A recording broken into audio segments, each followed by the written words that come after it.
The paradox of self-reference.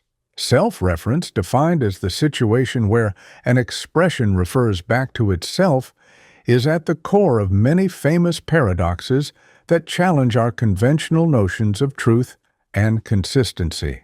Consider, for instance, the classic liar paradox, encapsulated in the sentence, "This sentence is false." If we assume the sentence is true, then what it asserts must hold. It is false. Yet if it is false, then its assertion is untrue, which would imply it is true. This circular reasoning creates an inescapable contradiction, leaving us with no stable truth value for the statement. Beyond the liar paradox, self-reference shows up in other intriguing contexts. In set theory, Russell's paradox asks us to consider the set of all sets that do not contain themselves. The question then arises, does this set contain itself? If it does, by its defining property, it must not. If it does not, then it should contain itself. This paradox, like the liar, arises from a self-referential definition and has profound implications for the foundations of mathematics. It led to the development of more robust systems, such as Zermelo-Fraenkel set theory and type theory, that restrict self-reference to avoid inconsistency. Self-reference also appears in epistemology. Imagine a sentence that declares, "This sentence is not known by anyone." On the surface, it might seem harmless, yet it produces a perplexing situation when we try to assign it a truth value. If someone were to know the sentence, then its claim would be false. If no one knows it, then the sentence could be true, creating a loop much like the liar paradox. Such examples illustrate that self-reference can undermine our intuitive grasp of concepts like truth and knowledge. At the heart of these paradoxes is a feature called impredicativity, where a definition or construction refers to a totality that includes the very object being defined. This circularity disrupts our ability to analyze such statements using standard logic. Recognizing the problematic nature of self-reference, philosophers like Alfred Tarski proposed hierarchical approaches, using a meta-language to talk about truth in an object language, to avoid the pitfalls of self-reference. Similarly, Bertrand Russell's type theory was introduced to prevent sets from containing themselves, thereby averting paradoxes in naive set theory. Even in formal systems, self-reference plays a crucial role. Kurt Gödel's incompleteness theorems exploit self-referential constructions to show that any sufficiently powerful formal system contains true statements that cannot be proven within the system. Gödel's famous diagonal lemma, which constructs a sentence that effectively states, "This sentence is not provable," is a prime example of self-reference revealing the inherent limitations of formal mathematical systems. Modern approaches to dealing with self-referential paradoxes are varied. Some logicians have embraced non-classical logics, such as paraconsistent logic, which allow for the possibility that a statement can be both true and false simultaneously, an idea known as dialetheism. Proponents like Graham Priest argue that accepting certain contradictions might provide a more accurate reflection of the complexities of self-reference, rather than trying to force every statement into a binary true-false framework. Self-reference isn't confined to the realm of abstract logic. It also has practical applications and implications. In computer science, recursion is a form of self-reference where a function calls itself to solve a problem. While recursion is a powerful tool, it must be carefully controlled to avoid infinite loops, echoing the caution required when dealing with self-referential statements in logic. In natural language, self-reference can lead to ambiguity and complexity in interpretation, highlighting the challenges in constructing systems, be they formal languages or natural languages, that capture the full nuance of meaning. Furthermore, the issues raised by self-reference prompt us to reconsider the very concept of truth. Traditional binary logic assumes every statement must be either true or false. However, the paradoxes of self-reference suggest that this dichotomy may be too restrictive. Alternative approaches, such as multi-valued logics, allow for additional truth values, like undefined or both true and false, which can better accommodate the nuances of self-referential statements without collapsing into inconsistency. In exploring these ideas, we see that the paradox of self-reference serves as a window into deeper questions about the nature of language, mathematics, and human cognition. It challenges us to question the assumptions underlying our logical systems and compels us to refine our understanding of concepts such as infinity, continuity, and truth.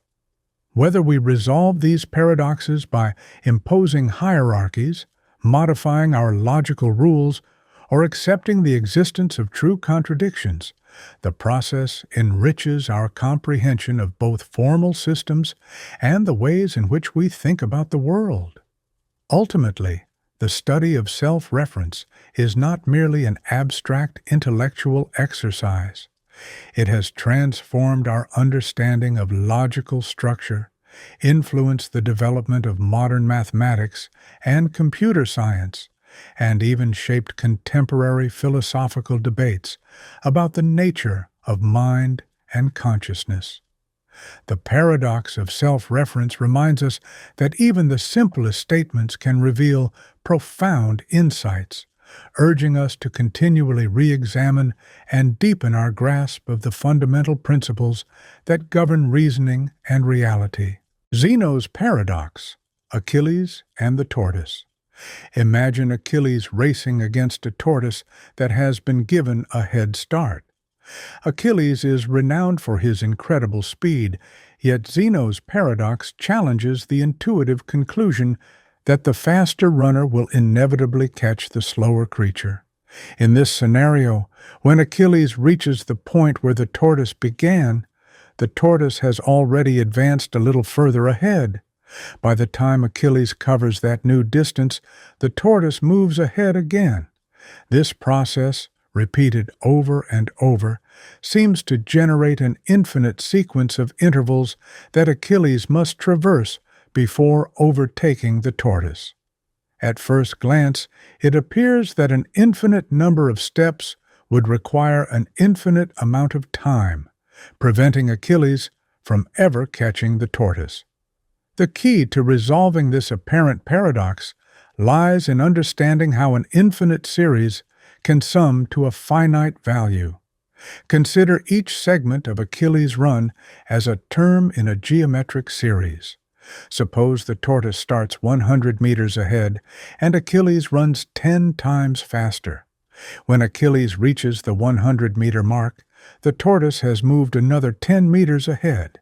When Achilles covers that additional 10 meters, the tortoise advances another 1 meter, and so on. The total distance Achilles must run is the sum of 100, 10, 1, 0.1, and so on. Although there are infinitely many terms, this geometric series converges to a finite sum. In our example, the series converges to 100 divided by 1 minus 1/10, which equals about 111.11 meters, a finite distance that Achilles covers in finite time. This mathematical insight reveals that even an infinite process can have a finite outcome. Despite the infinite division of the race, the sum of all those infinite intervals remains finite, allowing Achilles to overtake the tortoise in a calculable amount of time. Zeno's paradox, then, isn't a true contradiction, but rather a challenge that forced ancient thinkers to reconsider their intuitions about infinity, continuity, and motion. The paradox has had a profound impact on the development of mathematics and philosophy. In ancient times, Zeno's arguments were intended to support the idea that motion is an illusion. Philosophers like Parmenides argued that change and movement could not be real if they led to such logical dilemmas. Later, the advent of calculus and the concept of limits provided the tools needed to understand infinite series and resolve these paradoxes. Calculus shows us that an infinite number of diminishing intervals can sum to a finite total, thereby reconciling our everyday experience of motion with the logical structure of infinite processes. Beyond mathematics, Zeno's paradox continues to inspire debates in philosophy. It raises questions about the nature of space and time. Is the continuum of space truly continuous, or is it composed of discrete, indivisible units? Some modern theories in physics, such as certain interpretations of quantum mechanics, suggest that at the smallest scales, space and time might be quantized. If space were indeed discrete rather than continuous, the infinite divisibility that Zeno's paradox relies on would not exist, and the paradox would lose its force. Moreover, Zeno's paradox has implications for our understanding of motion itself. Our intuition tells us that a faster object will overtake a slower one, but when we break motion down into infinitely many parts, our standard intuitions seem to falter. This tension between intuition and rigorous analysis has driven much of the philosophical inquiry into the nature of reality. It reminds us that even seemingly obvious phenomena, like motion, can harbor deep, counterintuitive truths when examined through the lens of mathematics and logic. In addition to its theoretical significance, the paradox serves as a catalyst for broader discussions about infinity. Infinity, as a concept, has long challenged human thought. Zeno's paradox illustrates that infinity does not necessarily imply boundlessness in every context. Instead, with a proper mathematical framework, infinite processes can yield finite results. This notion is not only central to calculus, but also to various fields such as computer science, where algorithms often deal with iterative processes that approach a limit. Critically, Zeno's paradox forces us to question the assumptions underlying our perception of the world. It challenges the idea that every process must be completed step by step in a linear fashion. By demonstrating that an infinite number of steps can sum to a finite whole, the paradox invites us to explore alternative ways of conceptualizing time, space, and movement. The resolution through convergent series does more than just settle an ancient puzzle. It has fundamentally reshaped how we think about continuity and change. Ultimately, Zeno's paradox is not merely an abstract puzzle from antiquity.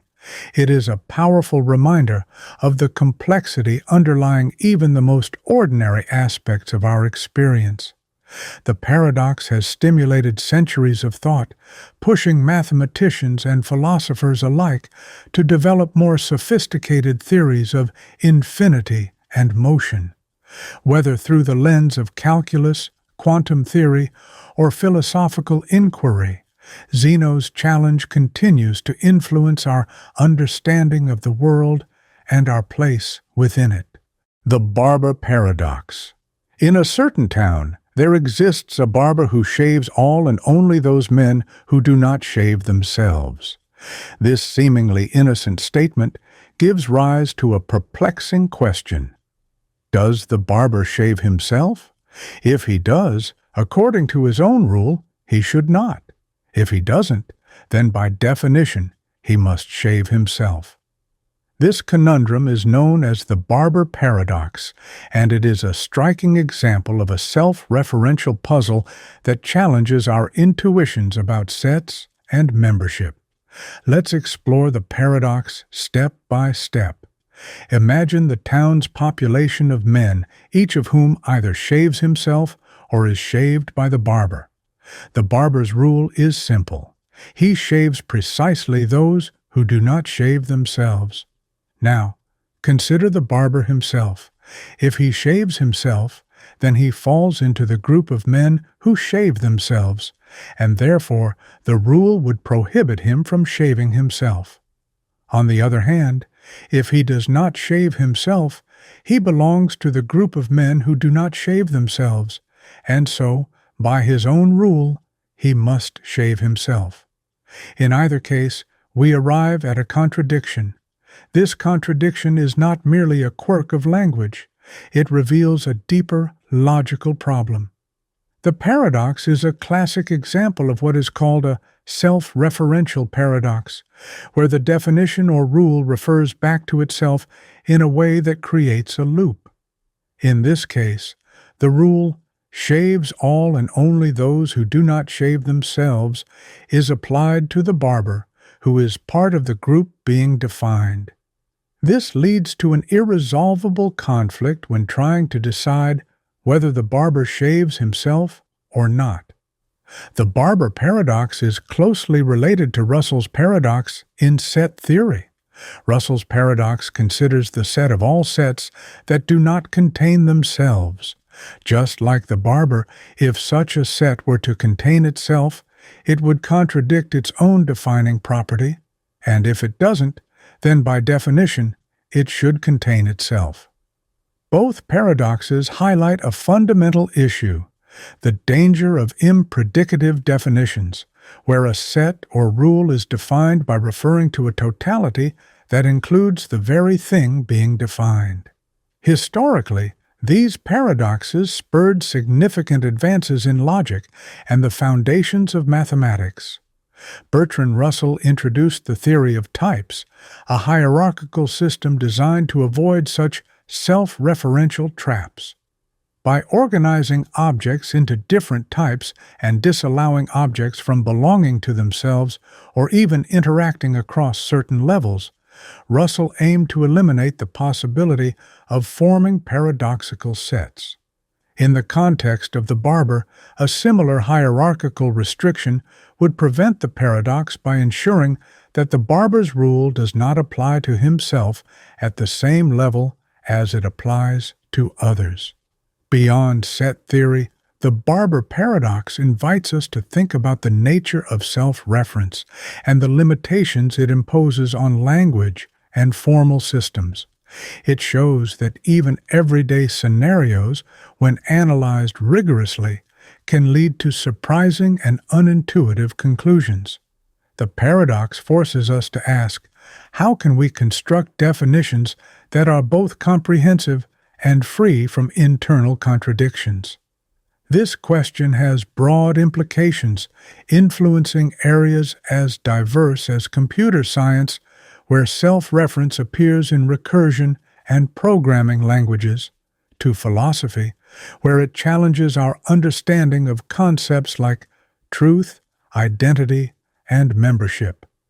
Another fascinating aspect of the paradox is how it exposes the limits of our intuitive understanding. At first, the idea that a barber might be caught in such a contradiction seems absurd because our everyday experience rarely confronts us with such self-referential dilemmas. However, when we formalize the conditions, when we set up the rule precisely and examine its consequences, we uncover a hidden layer of complexity.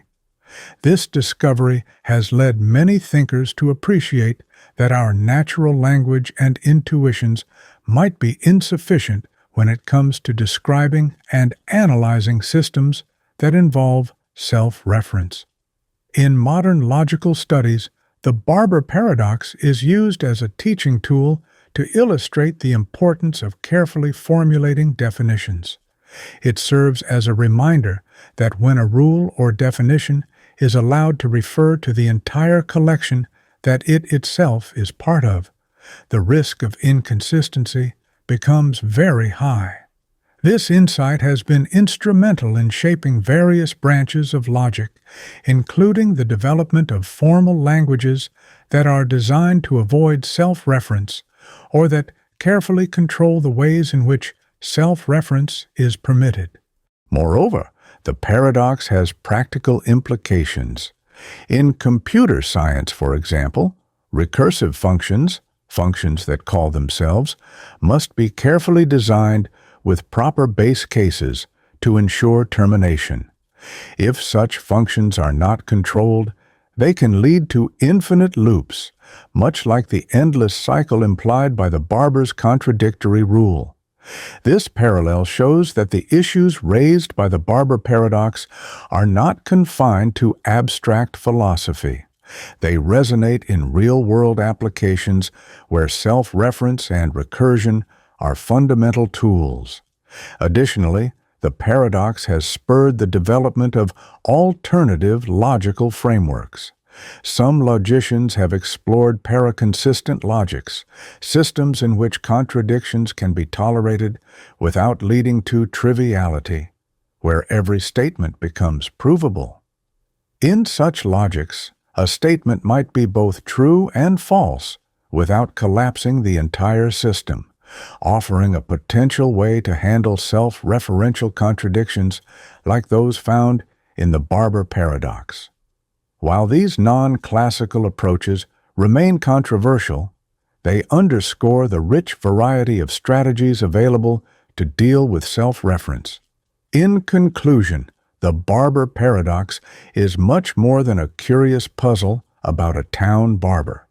It encapsulates deep questions about self-reference, set membership, and the construction of definitions.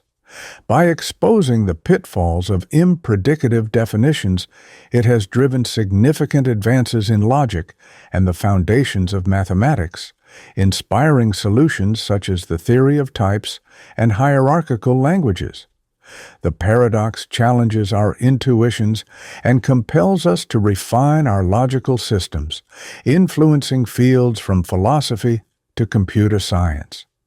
It stands as a powerful example of how a simple, everyday scenario can lead to profound and far-reaching implications when analyzed with the rigor of formal logic. The Ship of Theseus.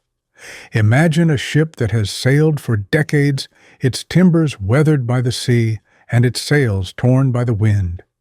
Over time, every single component of this ship is gradually replaced, one plank after another, one mast after another, until none of the original parts remain.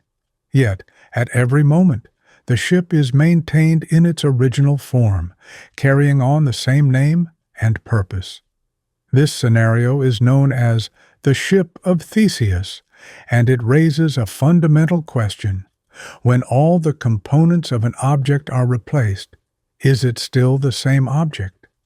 At its heart, the Ship of Theseus is a thought experiment about identity and change. The paradox forces us to confront what it means for something to persist over time. Is the identity of an object tied to its material composition, or does it lie in its form, function, or continuity of experience? If the ship's original timbers have all been replaced, one might argue that nothing of the original remains, and that, strictly speaking, it is a different ship. Conversely, because the ship has been continuously maintained and serves the same function, many would claim that it remains the same ship. To further complicate the matter, imagine a scenario in which the discarded original parts are collected and reassembled into a ship. Now we have two ships, one that has been continuously maintained through gradual replacement and another assembled from the original components. Which of these, if either, is truly the Ship of Theseus? This twist highlights the complexity of identity, It suggests that our intuition about sameness and change may be inadequate when faced with the challenge of persistence through time. Philosophers have long debated the nature of identity in this context. One perspective, known as the material constitution view, holds that an object's identity is fundamentally determined by its constituent parts. Under this view, once the original parts are gone, the object is no longer the same. However, another perspective, the spatio-temporal continuity view, argues that identity is a matter of maintaining a continuous existence over time, regardless of the material changes. According to this view, the ship remains the same because it has a continuous history and function. The Ship of Theseus also connects to broader discussions about personal identity. Consider a person. Over a lifetime, every cell in the body is replaced, and yet we continue to say that the person remains the same individual. Is our identity more about the patterns of relationships and memories than the specific atoms that compose us? Similar questions arise with the ship. If the ship's identity is tied to its history and the narrative of its voyages, then the continuous replacement of its parts does not alter its essence. This paradox challenges the very notion of what it means to be the same over time. In everyday life, we often rely on labels and continuity. We think of a car, a building, or even a company as remaining the same, even if parts of it are replaced or updated. But when we scrutinize these cases with the rigor of philosophy, we uncover the difficulties inherent in defining identity. The Ship of Theseus pushes us to ask whether identity is an absolute property or if it is a matter of degree, a continuum rather than a binary condition. In modern discussions, the paradox has implications in areas ranging from metaphysics to cognitive science. In metaphysics, the debate over essential properties versus accidental properties becomes crucial. Does the ship have an essence that persists beyond its material components, or is it nothing more than the sum of its parts? Cognitive science, on the other hand, takes a similar approach when considering self-identity and consciousness. How do our minds maintain a sense of self when every component of our physical body changes over time? The Ship of Theseus, in this sense, becomes a metaphor for the persistence of the self. Additionally, the paradox raises questions about the nature of change and continuity in our physical world. When we study dynamic systems, we often assume that change is gradual and continuous. Yet the Ship of Theseus illustrates that even continuous change can lead to puzzling questions about identity. This insight has influenced modern mathematical and scientific theories that deal with continuity, such as calculus and theories of dynamical systems, which provide the tools to analyze infinite processes and gradual change.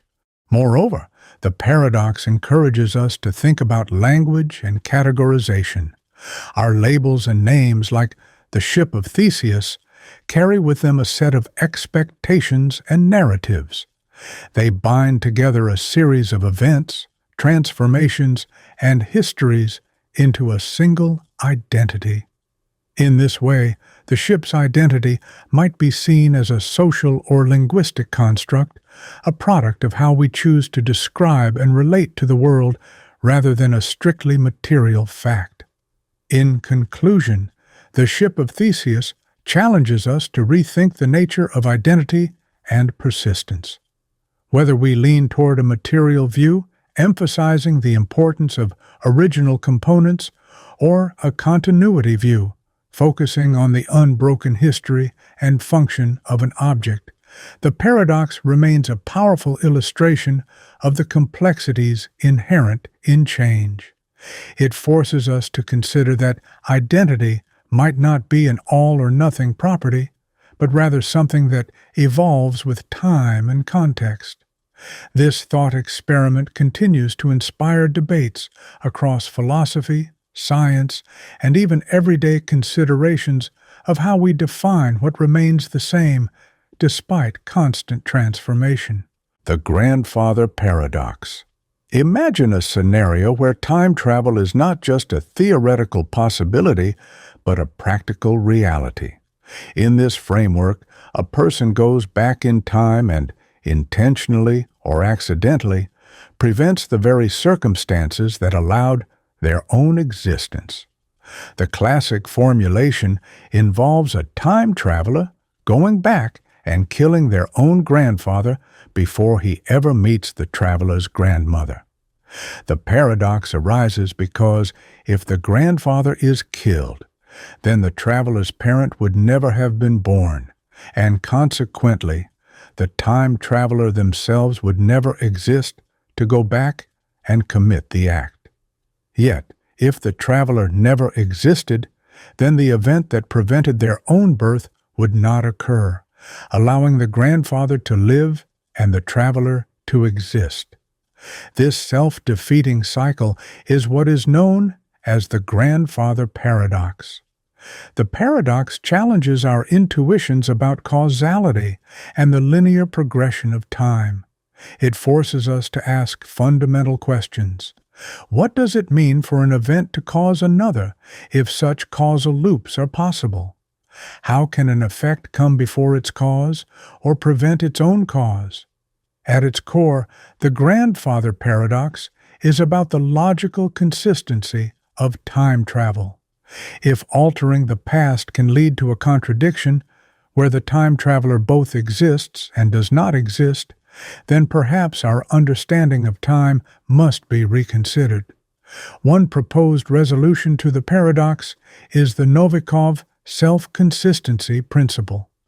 This principle suggests that any actions taken by a time traveler were always part of history, and it is impossible to change events in such a way that a paradox occurs. In this view, if you were to travel back in time, you would be constrained by events in a manner that prevents any contradiction. For example, any attempt to kill your grandfather would somehow be thwarted by circumstances beyond your control. Perhaps the weapon might malfunction, or a series of unlikely events would ensure that you miss your target. The self-consistency principle effectively asserts that the timeline is fixed, and any attempt to alter it would result in an outcome that, while it might seem surprising, is consistent with the history you already know. Another popular resolution comes from the many worlds interpretation of quantum mechanics. According to this interpretation, when a time traveler goes back and takes an action that would alter history, they are not changing their own past, but rather branching off into an alternate timeline or universe. In this scenario, if you travel back and kill your grandfather, you create a new branch of reality in which your grandfather never lived. However, this new timeline is separate from the one you originally came from. Your own existence remains intact in the original timeline, and the paradox is avoided because there is no single, self-contradictory history. Instead, the act of changing the past results in the creation of a parallel universe, leaving the question of identity and causality more complex but logically consistent. A third approach is the block universe theory, which posits that time is another dimension like space, and all events, past, present, and future, are equally real. In the block universe, time travel would simply be a matter of moving along a fixed space-time manifold. In such a model, the idea of changing the past is an illusion, because every event is fixed within the four-dimensional structure of the universe. The future is as determined as the past, and any attempt to alter history would be impossible, because the events are already embedded in the fabric of space-time. The block universe perspective circumvents the paradox by denying that the past can be altered. What appears as a change is merely the unfolding of a predetermined timeline. Beyond these theoretical frameworks, the Grandfather Paradox raises broader philosophical questions about identity and free will.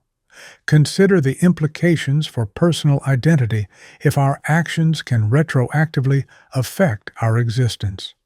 If your very existence depends on a chain of events that you later interfere with, what does that say about the nature of self and agency? It challenges the notion that individuals are the autonomous agents of their own destinies.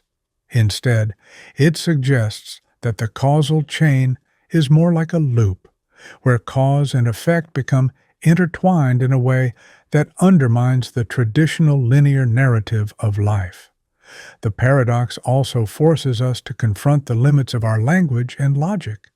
Our everyday understanding of causation, time, and existence is built on linear, unidirectional concepts. However, when we introduce the possibility of time travel, these concepts are stretched to their breaking point.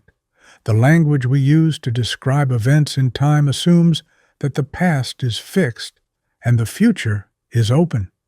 The Grandfather Paradox, by suggesting that the future can loop back and affect the past, disrupts these assumptions and exposes the inadequacies of our conceptual frameworks.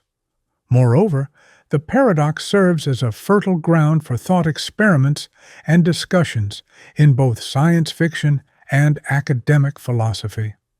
Writers and filmmakers have long exploited the narrative possibilities of time travel, often highlighting the Grandfather Paradox as a central theme.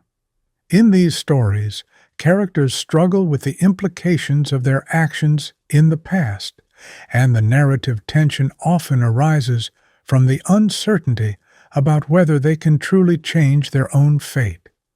These fictional explorations echo the philosophical challenges posed by the paradox and illustrate the enduring human fascination with the nature of time and existence. In the realm of theoretical physics, the Grandfather Paradox has prompted discussions about the feasibility of time travel within the laws of nature. Some solutions to the equations of general relativity, such as those involving wormholes, suggest that closed time-like curves might exist, theoretically permitting time travel. However, the existence of such curves remains highly speculative, and the paradoxes they give rise to, like the Grandfather Paradox, indicate that even if time travel is mathematically possible, it may be practically or logically forbidden by deeper principles of physics. The implications of the Grandfather Paradox extend even to our understanding of causality. Causality, the relationship between cause and effect, is a foundational principle in both science and philosophy. If a time traveler could change the past, the very notion of cause and effect would become unstable. Events in the past would no longer be the reliable foundation upon which the future is built. Instead, there would be a cyclical interplay between cause and effect, where the effect could retroactively influence its own cause. This challenges the deterministic view of the universe and suggests that our conventional understanding of time and causality might be an approximation, valid only under certain conditions. Some scholars argue that the paradox indicates a fundamental incompatibility between the concept of time travel and the laws of physics as we understand them. If the possibility of time travel leads to logical contradictions, perhaps this is a sign that such travel is inherently impossible in our universe. This line of reasoning suggests that the consistency of our physical laws may depend on the unidirectional flow of time, making the idea of traveling backwards in time not just impractical, but logically untenable. Alternatively, one might consider that our intuitions about time and causality are simply incomplete. The paradox could be hinting at a deeper layer of reality where time is not as straightforward as it appears. In such a view, time might be more malleable or multidimensional than our everyday experience suggests, and the apparent paradoxes might be resolved by a more comprehensive theory that integrates quantum mechanics with general relativity. Ultimately, the grandfather paradox remains a powerful thought experiment that continues to challenge our understanding of time, causality, and identity. It forces us to question the very structure of reality and to explore the limits of human logic and imagination. Whether through self-consistency principles, branching universes, or a block universe, the search for a resolution to the paradox has led to significant insights in both philosophy and physics. Each proposed solution carries its own set of implications, reshaping how we think about the past, present, and future. The paradox also serves as a reminder that our intuitive notions of cause and effect, so deeply ingrained in our everyday experience, may not hold up under extreme conditions. As we probe the mysteries of time travel and the nature of the universe, we are compelled to refine our theories and expand our conceptual frameworks. The grandfather paradox, with its seemingly simple premise and profound implications, continues to be a central topic in discussions about the possibilities and limitations of time travel. In essence, the grandfather paradox is more than just an intellectual puzzle. It is a window into the complex interplay between time, identity, and causality. It challenges us to reconsider what it means for events to be causally connected and for a person to persist through time. The discussions it has inspired are far-reaching, influencing fields from theoretical physics to metaphysics, and it remains an enduring symbol of the intricate and often counterintuitive nature of the universe. The paradox of free will. Free will presents a profound puzzle. On one hand, our everyday experience suggests that we are free to choose between different courses of action. Yet on the other, the natural world appears to follow strict causal laws. If every event is determined by preceding events in a continuous chain of cause and effect, then our choices might simply be the inevitable outcome of prior states, leaving little room for genuine freedom. This tension creates what is known as the paradox of free will. Consider a scenario in which every decision you make is completely predetermined by a long chain of events stretching back to the beginning of time. In such a deterministic universe, the exact outcome of your thought processes, desires, and actions would be fixed, even if you feel as though you deliberated between options. How, then, can you be said to act freely? If your choice was inevitable, can you really be held responsible for it? The paradox deepens when we contrast this with the alternative. If our actions are not determined, they must occur randomly. Yet randomness undermines the notion of control and agency that we associate with free will. How can an action be truly free if it is just a matter of chance? This dilemma is at the heart of the debate between incompatibilism and compatibilism. Incompatibilists argue that free will and determinism are mutually exclusive. They maintain that if every action is the result of prior causes, then no one can truly be said to have the freedom to choose otherwise. This view has significant implications for moral responsibility. If our actions are predetermined, then holding individuals accountable for choices they could not have made differently seems unjust. On the other hand, compatibilists offer a different perspective. They suggest that free will is not about the absolute absence of causality, but about the ability to act according to one's own reasons and desires without external coercion. In this view, even if our desires and choices have deterministic origins, we are still free as long as our actions reflect our internal motivations. Here, freedom is redefined as the alignment of one's actions with one's character and reasoning, not as the radical independence from causal history. However, this compatibilist solution also faces challenges. One difficulty is that it seems to sidestep the intuitive notion of could have done otherwise. If every decision is ultimately determined by factors beyond our control, then the claim that we could have chosen differently becomes questionable. Yet, even within a deterministic framework, many argue that the experience of deliberation and choice is real and significant, supporting the idea that freedom can be understood in a more nuanced way.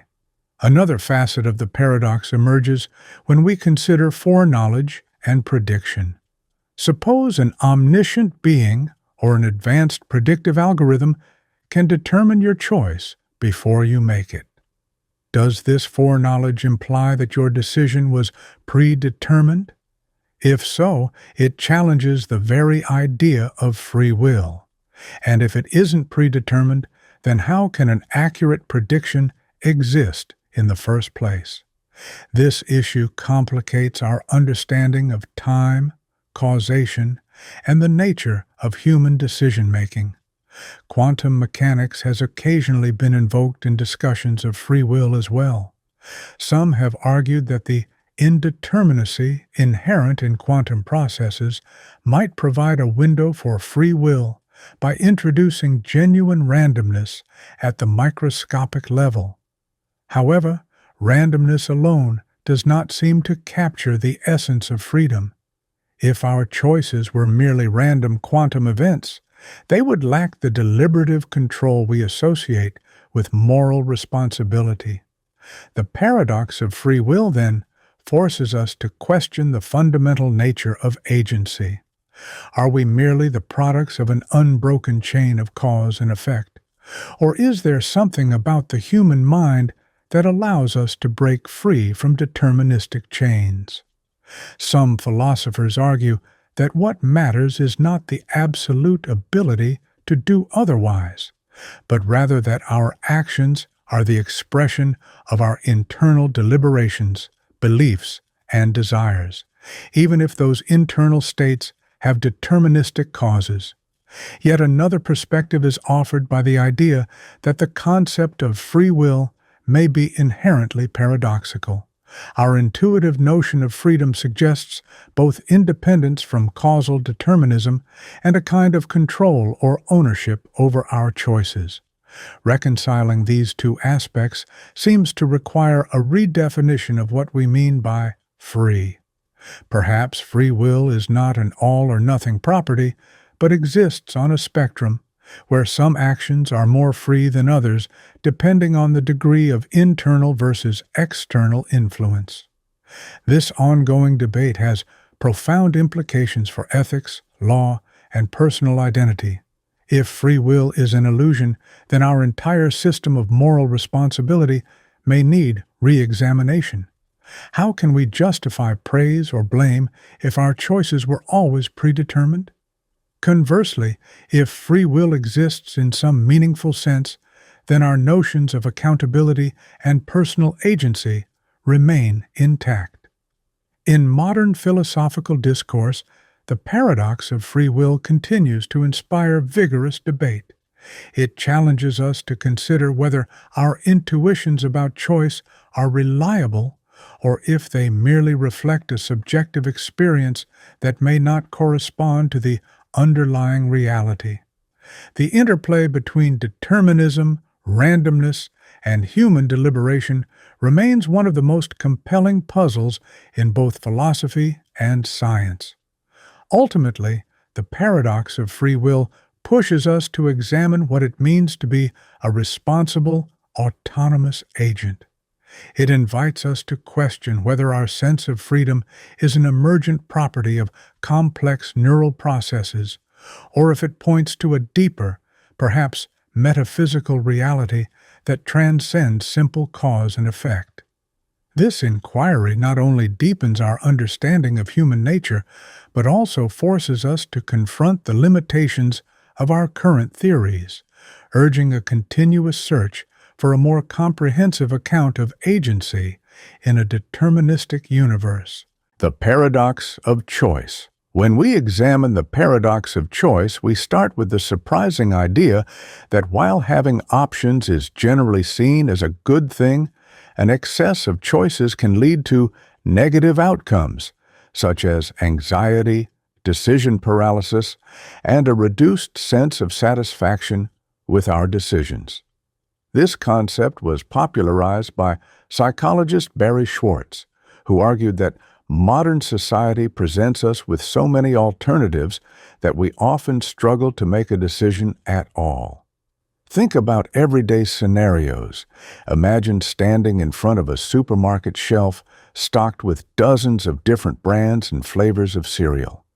Rather than feeling liberated by the abundance of options, many people experience a kind of overwhelm. This overload can lead to difficulty in making a choice. Research has shown that when people face too many options, they are more likely to delay decision-making, second-guess themselves, or even choose not to choose at all. In other words, having more choices doesn't always equate to a better outcome. This phenomenon is rooted in our cognitive and emotional processing. With each additional option, the effort required to compare and evaluate increases. Our brains are naturally wired to compare benefits and downsides, but as the number of comparisons grows, our mental resources get stretched thin. The process becomes stressful, and we may start to fear making the wrong choice. This fear is often coupled with the anticipation of regret, worrying that if we choose one option, we'll miss out on the potential benefits of another option we didn't pick. Furthermore, even after making a decision, having too many alternatives can lead to lower satisfaction. When many choices are available, people tend to expect more from their final decision. High expectations can make it harder for the chosen option to live up to them. This phenomenon is sometimes referred to as maximizing, where individuals strive to make the best possible decision, only to later experience regret and wonder about the opportunities they passed up. Another important aspect is the idea of opportunity cost, the notion that every choice comes with a cost. When faced with a vast array of alternatives, the cost of missing out on other options becomes much more salient. Every time we choose one thing, we are implicitly rejecting all the others. This can lead to a persistent sense of loss or dissatisfaction as we constantly ponder what might have been if we had chosen differently. The paradox of choice doesn't affect every decision in the same way, though. For trivial or routine choices, having many options might not cause significant stress because the stakes are low. However, when it comes to important life decisions, such as choosing a career, a partner, or where to live, the burden of choice can be particularly heavy. In these situations, the high stakes amplify our fear of regret and the pressure to make the perfect decision, which in turn can lead to prolonged indecision or even paralysis. Interestingly, while Western cultures are often characterized by a strong emphasis on individual freedom and choice, this abundance can sometimes backfire. Studies suggest that in societies where too many options are available, people might actually report lower levels of satisfaction and happiness. In contrast, in environments with fewer options, decisions tend to be simpler and paradoxically, people might experience greater contentment. There are several strategies proposed to counteract the negative effects of too much choice. One approach is to simplify the decision-making process by limiting the number of options we consider. For instance, using decision aids or relying on recommendations from trusted sources can help reduce the cognitive load and the stress associated with comparing multiple alternatives. Another strategy is to adopt a mindset that focuses on good enough rather than seeking the absolute best. By lowering our expectations and accepting that no choice is perfect, we can mitigate the fear of missing out and the subsequent regret. The paradox of choice also raises deeper questions about the nature of freedom and well-being. On the surface, the freedom to choose seems inherently valuable. Yet, if this freedom leads to constant anxiety and dissatisfaction, we must ask whether unlimited choice truly contributes to our overall happiness. This challenges the conventional wisdom that more freedom invariably results in a better quality of life, suggesting instead that there might be an optimal balance between choice and simplicity. In summary, the paradox of choice reveals that while options are essential for autonomy and personal expression, too many of them can be counterproductive. They can overload our decision-making capacities, heighten our expectations, and amplify feelings of regret and dissatisfaction. Understanding this paradox not only helps us navigate our daily lives more effectively, but also encourages us to rethink the nature of freedom in modern society. It's a reminder that sometimes less truly is more, and that the quality of our choices and our satisfaction with them may depend on our ability to manage the abundance of options that modern life presents. The paradox of infinity. Infinity is one of the most perplexing and counterintuitive concepts in both mathematics and philosophy. On one hand, infinity suggests an endless, unbounded process or quantity, a never-ending journey with no final destination. On the other hand, when we try to grapple with infinity using our finite minds, we often run into paradoxical results that challenge our very intuition about size, quantity, and even reality. Consider the idea of summing an infinite series. Take, for example, the series 1/2 plus 1/4 plus 1/8 plus 1/16 plus. Although there are infinitely many terms, the series converges to a finite sum, in this case, exactly 1. This result appears counterintuitive at first glance. How can an infinite number of positive fractions add up to a number as small as 1? The answer lies in the fact that each successive term becomes increasingly small, so that the sum of all these diminishing pieces reaches a finite limit. This example illustrates that infinity does not always imply boundlessness in the way our everyday experience might suggest. Another fascinating illustration is provided by Galileo's paradox. Galileo observed that the set of all natural numbers, 1, 2, 3, seems to be smaller than the set of all squares, 1, 4, 9, 16, since not every natural number is a perfect square. Yet, by pairing each natural number with its square, one can establish a one-to-one correspondence between the two sets. This means that, counterintuitively, both sets are of the same size, even though one is a proper subset of the other. Such results force us to reconsider what we mean by size or cardinality when dealing with infinite collections.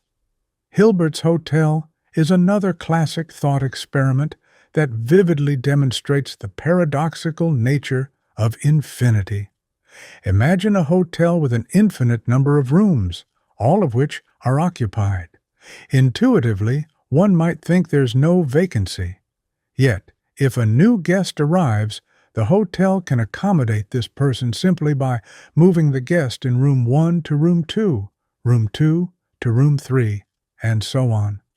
Every guest moves up one room, and room 1 becomes available. Even more astonishingly, if an infinite number of new guests arrive, the hotel can still accommodate all of them by moving the guest in room N to room 2N, thereby freeing up all the odd-numbered rooms. This paradox challenges our finite intuition and reveals how infinity operates under rules that defy normal expectations. The discussion of infinity also brings into focus the distinction between potential infinity and actual infinity. Potential infinity refers to a process that can continue indefinitely, like counting numbers, where you can always add one more. But at no point do you actually have an infinite quantity. Actual infinity, on the other hand, treats infinity as a completed, definite entity. In mathematics, actual infinity is formalized in set theory, where infinite sets, such as the set of natural numbers, are treated as complete objects. This notion, while powerful, opens the door to paradoxes like those discussed earlier and forces us to carefully define and understand what it means for a set to be infinite. The work of mathematician Georg Cantor revolutionized our understanding of infinity by showing that there are different sizes or cardinalities of infinity. For instance, the set of natural numbers is countably infinite, meaning its elements can be listed in a sequence. However, the set of real numbers is uncountably infinite, a larger type of infinity that cannot be arranged in a sequential list. Cantor's diagonal argument not only demonstrates this profound difference, but also shows that our intuitions about infinity are sometimes at odds with rigorous mathematical reasoning. Yet, these abstract concepts have real-world implications. In physics, for example, the nature of infinity is still a subject of debate. Some theories suggest that space and time might be quantized, composed of discrete units, rather than a continuous, infinite continuum. Such ideas could potentially resolve some of the paradoxical aspects of infinity by replacing the notion of an actual infinity with a very large but finite number of elements. The paradox of infinity thus challenges us to bridge the gap between our intuitive understanding and the rigorous formalism of mathematics. It forces us to confront the limits of our cognitive abilities when trying to comprehend something that, by its nature, extends beyond our finite experience. In many ways, infinity is both a tool and a mystery, one that has propelled mathematical discoveries while also provoking deep philosophical inquiry. Ultimately, the paradox of infinity is a testament to the power and complexity of abstract thought. It reveals that infinity is not just an abstract mathematical concept, but a profound idea that touches on the very foundations of logic, philosophy, and even the nature of the universe itself. As we continue to explore and understand these infinite realms, we learn more about the limits of our own minds and the intricate structure of reality. The Paradox of Solitude. The paradox of solitude lies in the tension between our innate need for connection and the profound value we find in being alone. On one hand, solitude offers a rare space for reflection, creativity, and self-discovery. When we step away from the constant buzz of social interaction, we have the opportunity to explore our inner thoughts and emotions without distraction.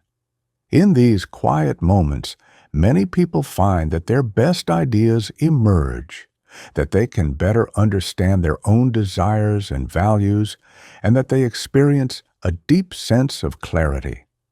This kind of solitude is often sought out by artists, writers, and philosophers precisely because it allows them to tap into a more authentic, unfiltered version of themselves. Yet, on the other hand, solitude can also evoke feelings of isolation and loneliness. Humans are fundamentally social beings, wired for connection and mutual support.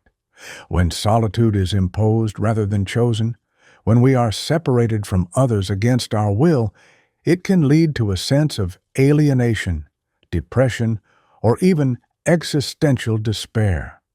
The very state that can nurture creativity and introspection can, in its excess, make us feel disconnected from the vibrant tapestry of human experience. This duality creates a paradox. The same condition that can be a source of profound personal insight can also be the root of deep emotional pain. Moreover, modern society complicates this paradox further. With the rise of digital communication, we have more ways than ever to connect with others.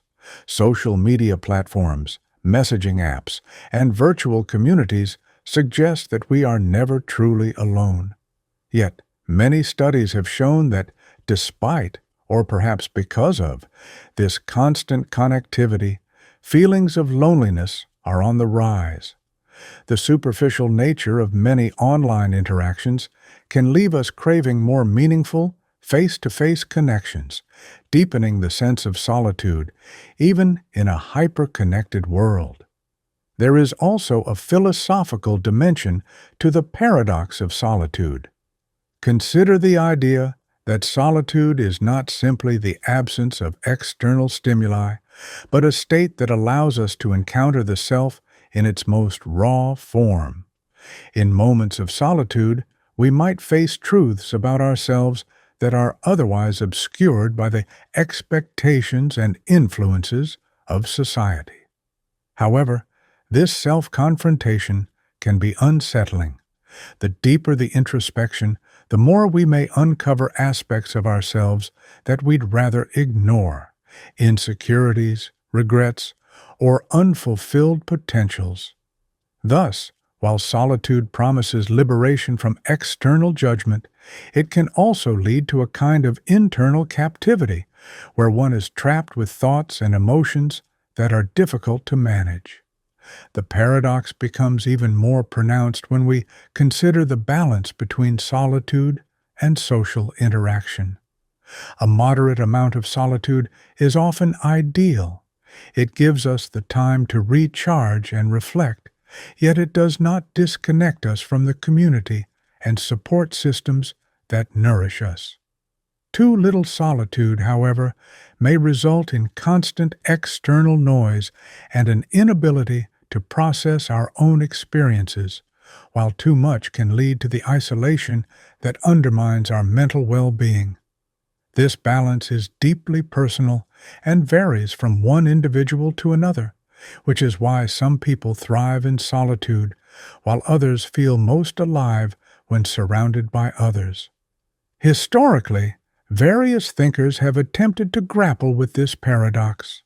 Some philosophers have celebrated solitude as the path to enlightenment, arguing that true wisdom is born in isolation, free from the distractions of the crowd. Others have warned against the dangers of too much seclusion, emphasizing that our humanity is found in our relationships and that isolation can erode the very qualities that make life meaningful. In literature, this tension is frequently explored through characters who retreat from society to find inner peace, only to later confront the painful reality of their separation from others. From a psychological standpoint, the paradox of solitude can be linked to the concepts of autonomy and relatedness. Autonomy represents the desire to be self-directed and independent, which is fulfilled in solitude. Relatedness, on the other hand, reflects our need for meaningful connections with other people. The challenge lies in satisfying both needs without allowing one to undermine the other. When we achieve a harmonious balance, solitude becomes a source of strength rather than a cause of suffering. But when the scales tip too far in either direction, the resulting imbalance can lead to feelings of emptiness or overwhelm. In practical terms, many of us try to navigate this paradox by setting boundaries, scheduling time for introspection, while also prioritizing social engagement. For instance, professionals might reserve quiet mornings for planning and reflection, and then dedicate the rest of the day to collaborative work. Similarly, creative individuals might seek out retreats or periods of isolation to delve deeply into their craft, knowing that this time alone is essential for their creative process, even as they value and rely on community feedback. Ultimately, the paradox of solitude is a reminder that human experience is nuanced and complex. It challenges the simplistic notion that more interaction is always better, or that isolation is inherently negative. Instead, it invites us to consider how our individual needs for both connection and independence shape our well-being. The key may lie in recognizing that solitude, like many aspects of life, is best experienced in moderation. It is in the interplay between being alone and being together that we find the full spectrum of what it means to be human. This paradox continues to be a fertile ground for discussion in fields ranging from philosophy and psychology to literature and everyday life, urging us to reflect on how we can best structure our lives to honor both our need for personal space and our intrinsic desire for community. The paradox of memory. Memory is a fascinating yet elusive faculty. It is the repository of our past, the foundation of our identity, and the lens through which we interpret the present. Yet memory is paradoxical in its very nature. On one hand, we rely on our memories as accurate records of past events, as if they were unchanging snapshots of reality. On the other, research shows that memory is highly reconstructive and malleable, prone to distortions, omissions, and even complete fabrications. Consider the fact that every time we recall an event, we are not simply retrieving a static image stored in our brain. Instead, the act of remembering is an active process, one that reconstructs the past using the available information, current context, and our present emotions. This reconstruction can alter details over time. For instance, you might vividly recall an important childhood event, yet the memory can change subtly each time you revisit it. This fluidity raises a compelling question. If our memories are not fixed, how do they serve as reliable anchors for our personal identity? At the same time, memory is what unites the scattered moments of our lives into a coherent narrative. Without memory, our sense of self would be fragmented, and our ability to plan for the future would be severely impaired. Paradoxically, while memory provides continuity, its inherent unreliability means that our very sense of identity is built on something that is continually in flux. This creates an uneasy tension. We trust our memories to define who we are, yet those same memories are constantly reshaped by new experiences and interpretations. Furthermore, the paradox deepens when we consider the phenomenon of false memories. Under certain conditions, people can develop vivid recollections of events that never actually occurred. This isn't just a quirk of imagination. It's a well-documented cognitive phenomenon. False memories challenge our assumption that remembering is akin to reliving an objective past. Instead, they reveal that memory is vulnerable to suggestion, bias, and error. How can we be sure that the memories we cherish as true representations of our lives are not, in part, constructed or even entirely fabricated? Another aspect of this paradox is the interplay between forgetting and remembering. We often lament our inability to recall details of important events, yet our forgetting is also a crucial part of memory's adaptive function. Forgetting helps filter out trivial details and prevents our minds from being overwhelmed by information. However, this very process of selective memory can also lead to distortions, as important aspects of events may be lost, while peripheral details are inadvertently emphasized. Thus, memory is both a preservative and a filter, preserving the essence of our past while continuously reshaping the narrative.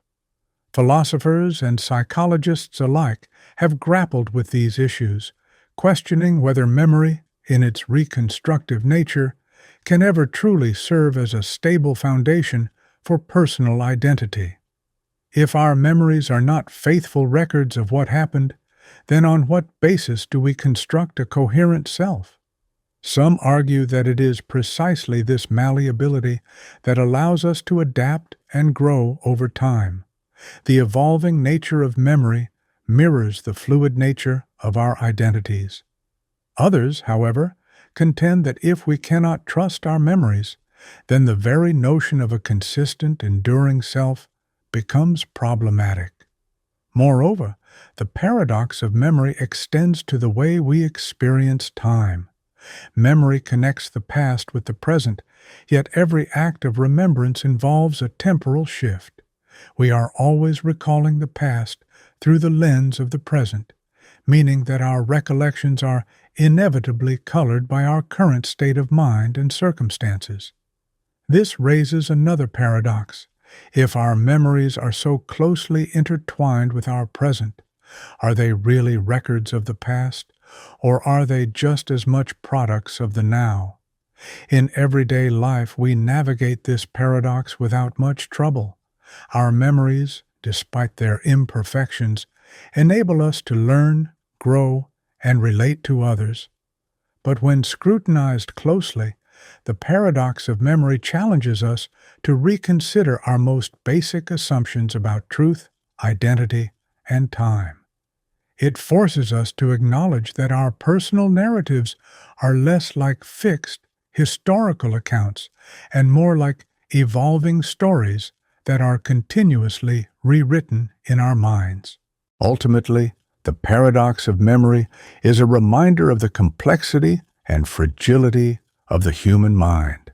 It encapsulates the dual nature of memory as both a guardian of our past and a malleable construct subject to change. While we rely on memory to define who we are, its inherent instability also means that our sense of self is never entirely fixed. It is always in the process of becoming. This paradox invites us to embrace the uncertainty inherent in our recollections and to recognize that it is precisely this dynamic quality that allows us to adapt, learn, and ultimately to live. The paradox of silence. Silence is not merely the absence of sound. It is a presence in its own right, a dense, multifaceted phenomenon that carries meaning far beyond what words can express. In many situations, silence communicates more profoundly than any spoken language could. Yet therein lies its paradox. On one hand, silence can be a powerful tool for reflection, understanding, and connection. On the other hand, it can be a source of ambiguity, isolation, or even discomfort. Consider the way silence operates in conversation. When someone falls silent in the middle of a discussion, the absence of words can be laden with significance. It might indicate agreement, hesitation, contemplation, or even dissent. This ambiguity forces us to read between the lines, to interpret the unspoken signals that are as rich as any spoken sentence. But because silence can mean so many different things, its very indeterminacy can leave us feeling uncertain or uneasy. We might ask ourselves, was that pause meant to comfort me, Or was it a signal of disapproval? This multiplicity of possible interpretations is what makes silence so paradoxical. It is both communicative and obscure at once. Silence also plays a crucial role in artistic and creative expression. In music, for example, the rests between notes are as essential as the notes themselves. Composers like John Cage, who created pieces where silence is the main element, challenge our expectations and force us to consider that what is not played can be as resonant as what is. These moments of deliberate quiet invite the listener to engage with the music on a deeper level, to notice the texture of sound and the emotional weight of absence. Yet, the very same silence in this context can be unsettling. It disrupts our habitual desire for constant stimulation, revealing the vulnerability of our senses when they are left to fill the void on their own. In literature and art, silence can serve as a metaphor for the unspeakable, for experiences that defy easy categorization. A pause in dialogue, a blank space on a canvas, or the deliberate omission of narrative details can speak volumes. However, this silent communication is inherently paradoxical because while it opens up a realm of personal interpretation, it also leaves room for misunderstanding. The artist or writer may intend a particular meaning, yet the silence may resonate differently with each observer, creating a gap between intention and reception. Moreover, silence occupies a significant place in our inner lives.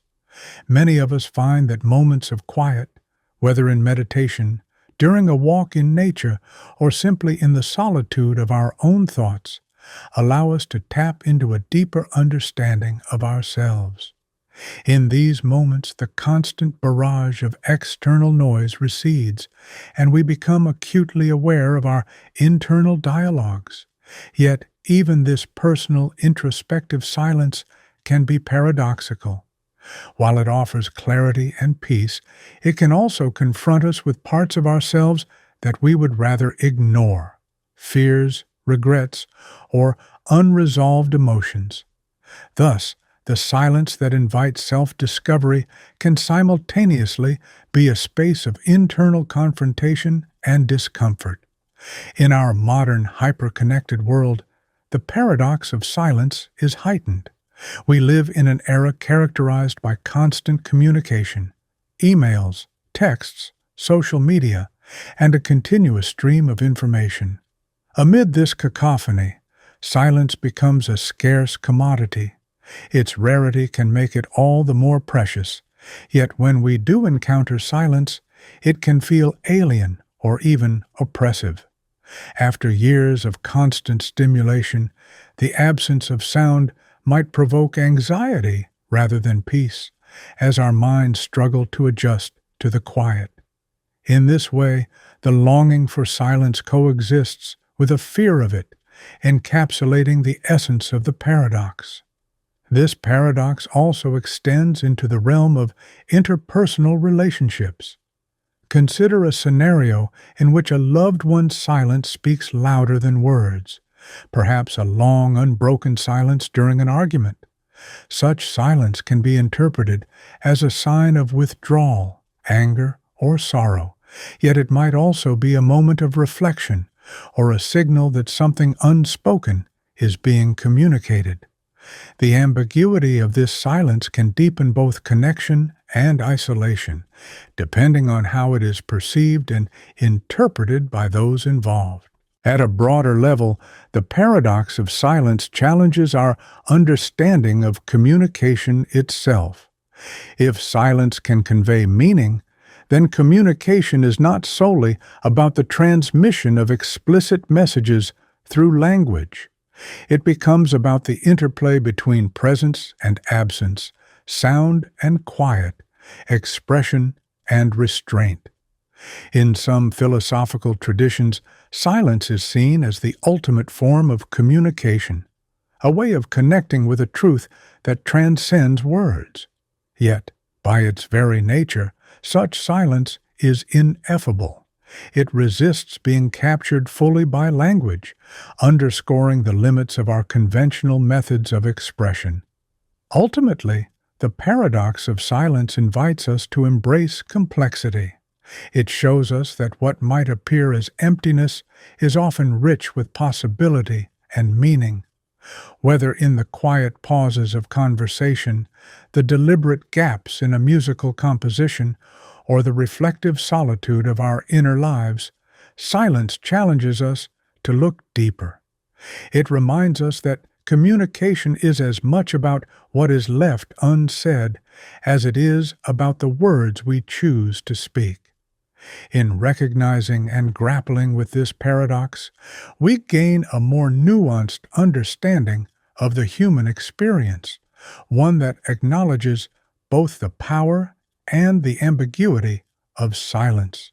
The paradox of the unexpected outcome. Imagine a scenario where a teacher announces to a class that there will be a surprise test next week.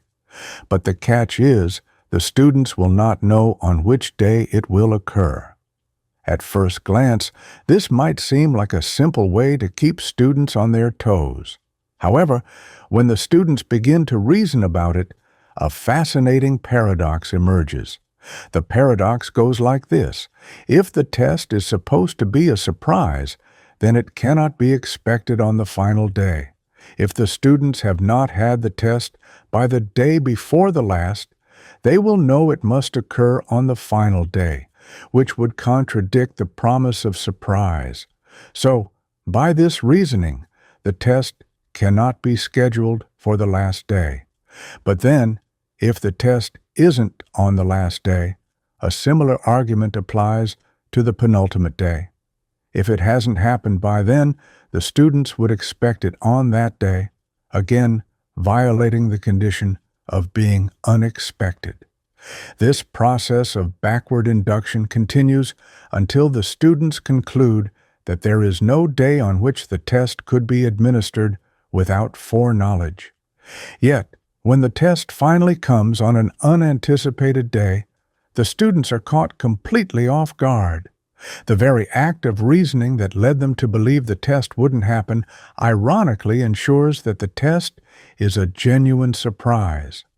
This paradox is striking because it pits our intuitive sense of surprise against a seemingly rigorous logical deduction. On one hand, the teacher's statement appears clear and straightforward. The test will occur, and it will be a surprise. On the other hand, the student's reasoning appears impeccable. They systematically eliminate every possible day, concluding that a surprise test is impossible. But then reality intervenes, and the test does happen, much to everyone's astonishment. How can the teacher's promise be fulfilled if the logical analysis seemingly rules out any possibility of surprise? One way to approach this conundrum is to examine the concept of surprise itself. The idea of an unexpected outcome involves subjective psychological states, namely, the state of not having a justified expectation. When the teacher announces the test, it is understood that the test day will not be deducible in advance. But the student's reasoning assumes that they can apply flawless logical deduction to their own state of expectation. In doing so, they overlook a key point. The very process of deducing that no test can occur undermines their confidence in the teacher's statement. Their logical elimination, paradoxically, may serve to enhance the element of surprise precisely because it convinces them that the test is impossible. Thus, when the test does occur, the student's surprise is genuine, even though their prior reasoning seemed to preclude it. Another perspective comes from questioning the assumptions behind the backward induction itself. The students assume that if they can logically eliminate each day, then the teacher's announcement must be false or contradictory.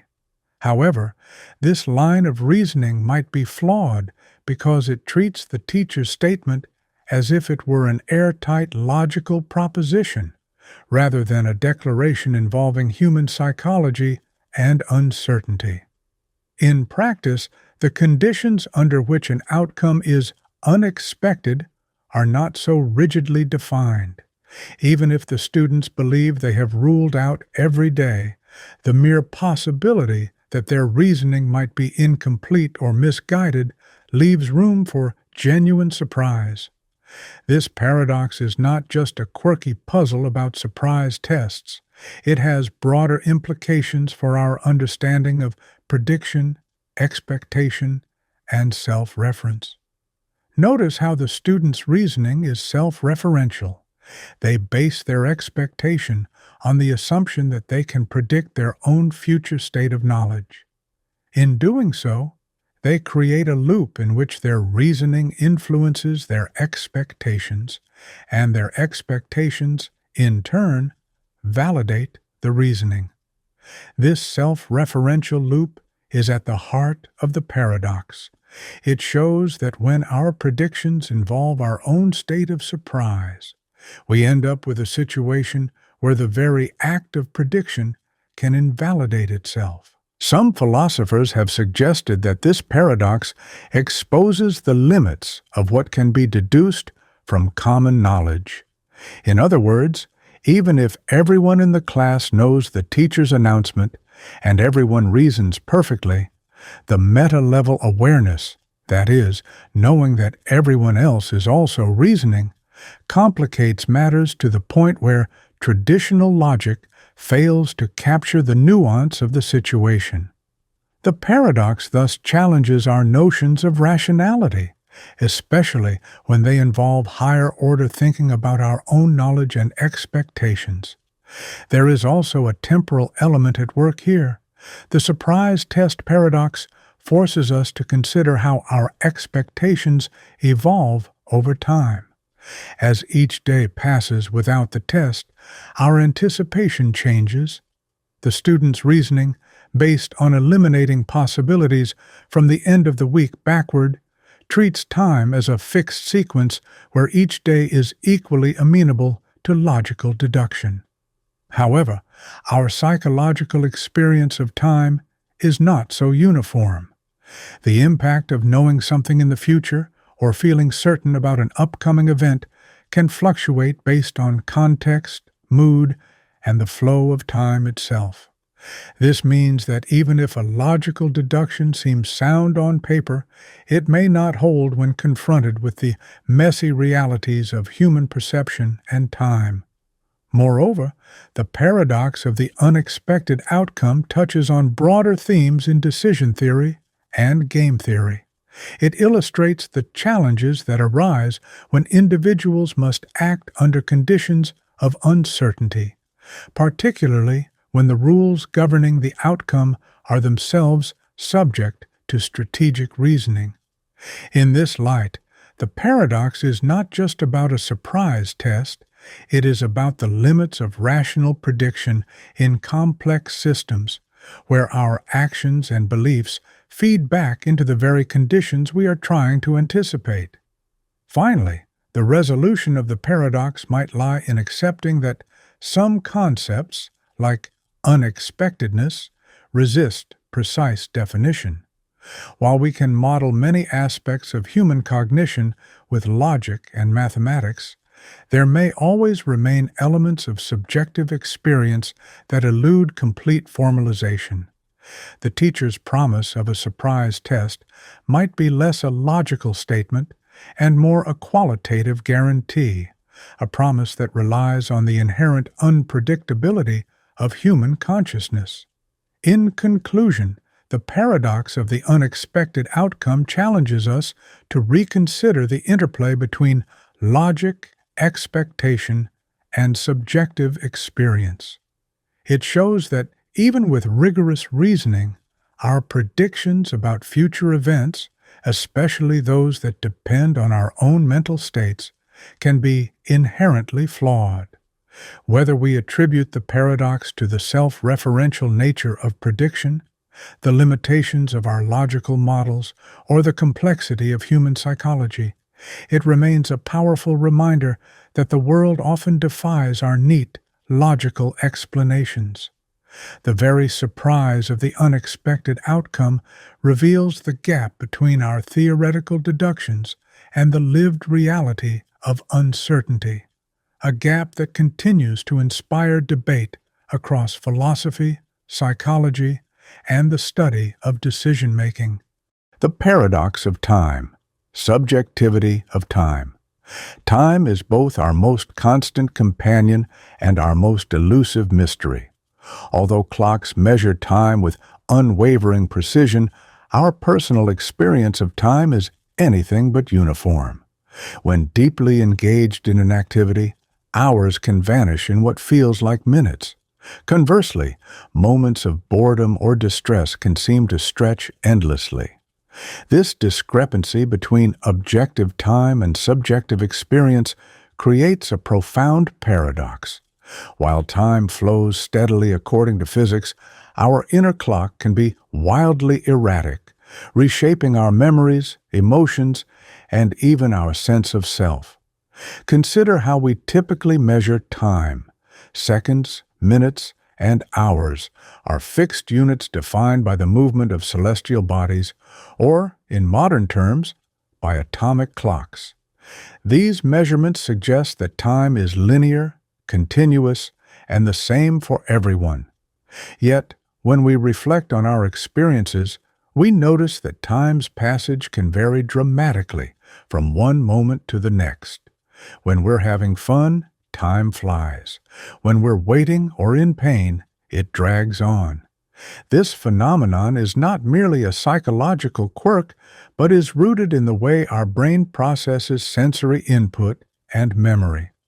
Our perception of time is influenced by attention, emotions, and even our level of arousal, meaning that two people in identical external circumstances might experience time very differently.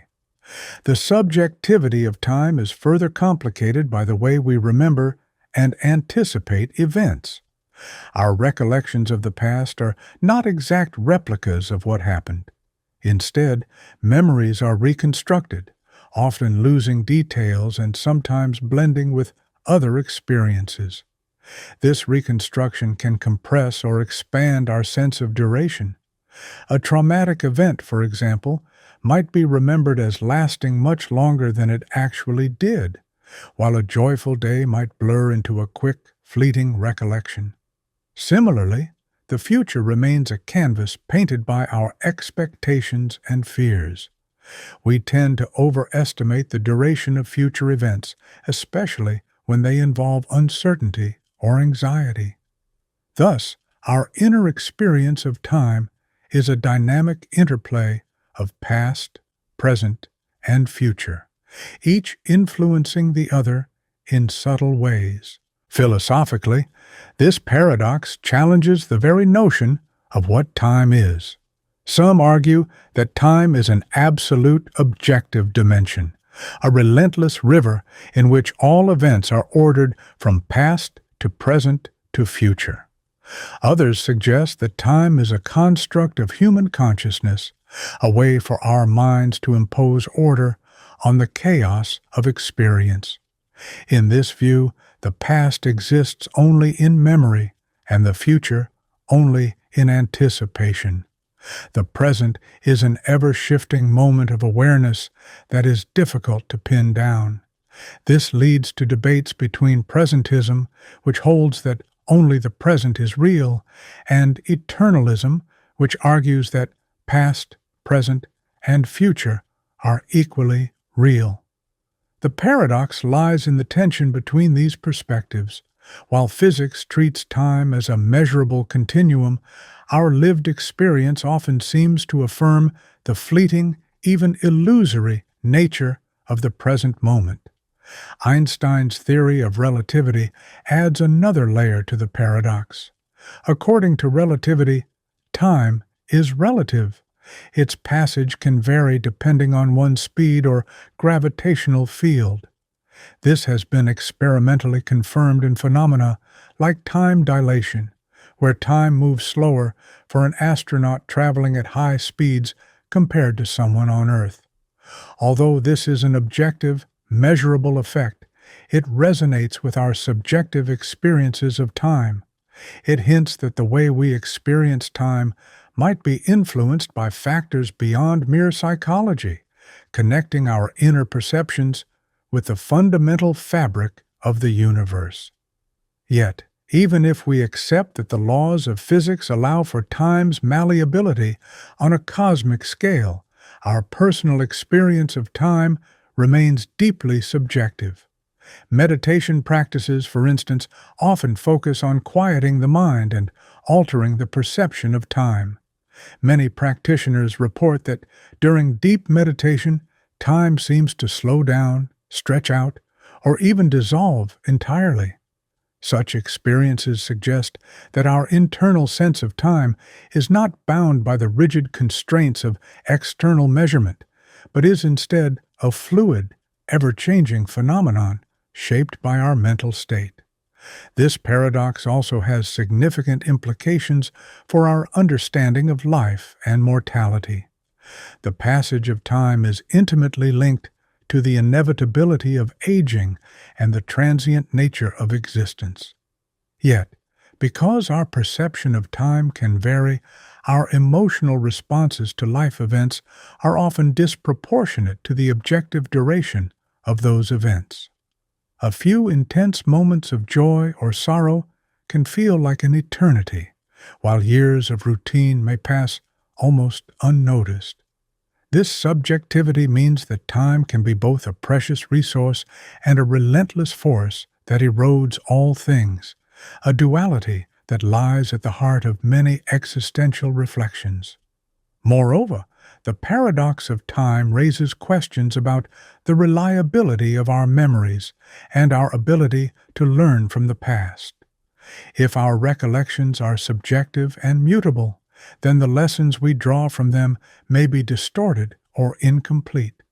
Similarly, our anticipation of the future, shaped by emotions and expectations, can lead to misjudgments about what lies ahead. In this sense, the fluidity of time in our consciousness can be both a source of creativity and a wellspring of error. In essence, the paradox of time, its objective measurement versus our subjective experience, challenges us to reconcile two very different conceptions of reality. On one side, time appears as a fixed, unyielding dimension governed by physical laws. On the other, it is a deeply personal, malleable experience that varies from moment to moment. This tension invites us to explore not only the nature of time itself, but also the ways in which our minds construct the flow of experience. It suggests that to truly understand time, we must consider both the external, scientific perspective and the internal, phenomenological one. Ultimately, grappling with the paradox of time deepens our understanding of the human condition. It reveals that the passage of time is not merely a background against which life unfolds, but an active, dynamic component of our inner lives, a force that shapes who we are and how we perceive the world. In recognizing this, we may come to appreciate that the true nature of time is as much about the richness of our experience as it is about the ticking of a clock. The Liar Paradox Revisited. The Liar Paradox remains one of the most intriguing puzzles in logic and philosophy, a seemingly simple sentence that refuses to settle into a binary of true or false. Consider the classic example. This sentence is false. If we assume it to be true, then what it asserts must hold, meaning it is false. But if it is false, then its claim is untrue, suggesting that it must be true. This endless loop of self-contradiction exposes a critical challenge in our understanding of truth. In revisiting the Liar Paradox, one important aspect to examine is the notion of self-reference. The paradox hinges on the sentence referring to itself in a way that creates a circular dependency. Early approaches, such as those by the ancient Greek philosophers, treated the problem as a verbal trick. But as our logical tools grew more sophisticated, the paradox was seen as more than just a linguistic curiosity. It became a gateway to deeper issues in semantics and the foundations of mathematics. One influential approach to resolving the liar paradox is through hierarchical theories of truth. Alfred Tarski, for instance, argued that a language cannot consistently contain its own truth predicate. According to Tarski's solution, one must distinguish between an object language where statements are made and a meta-language in which truth about the object language is discussed. Under such a stratification, a sentence like, "This sentence is false," is disallowed from referring to its own truth value, thereby sidestepping the paradox altogether. While this solution is mathematically elegant, it comes at a cost. It restricts the expressive power of a language, making it impossible to talk about truth internally.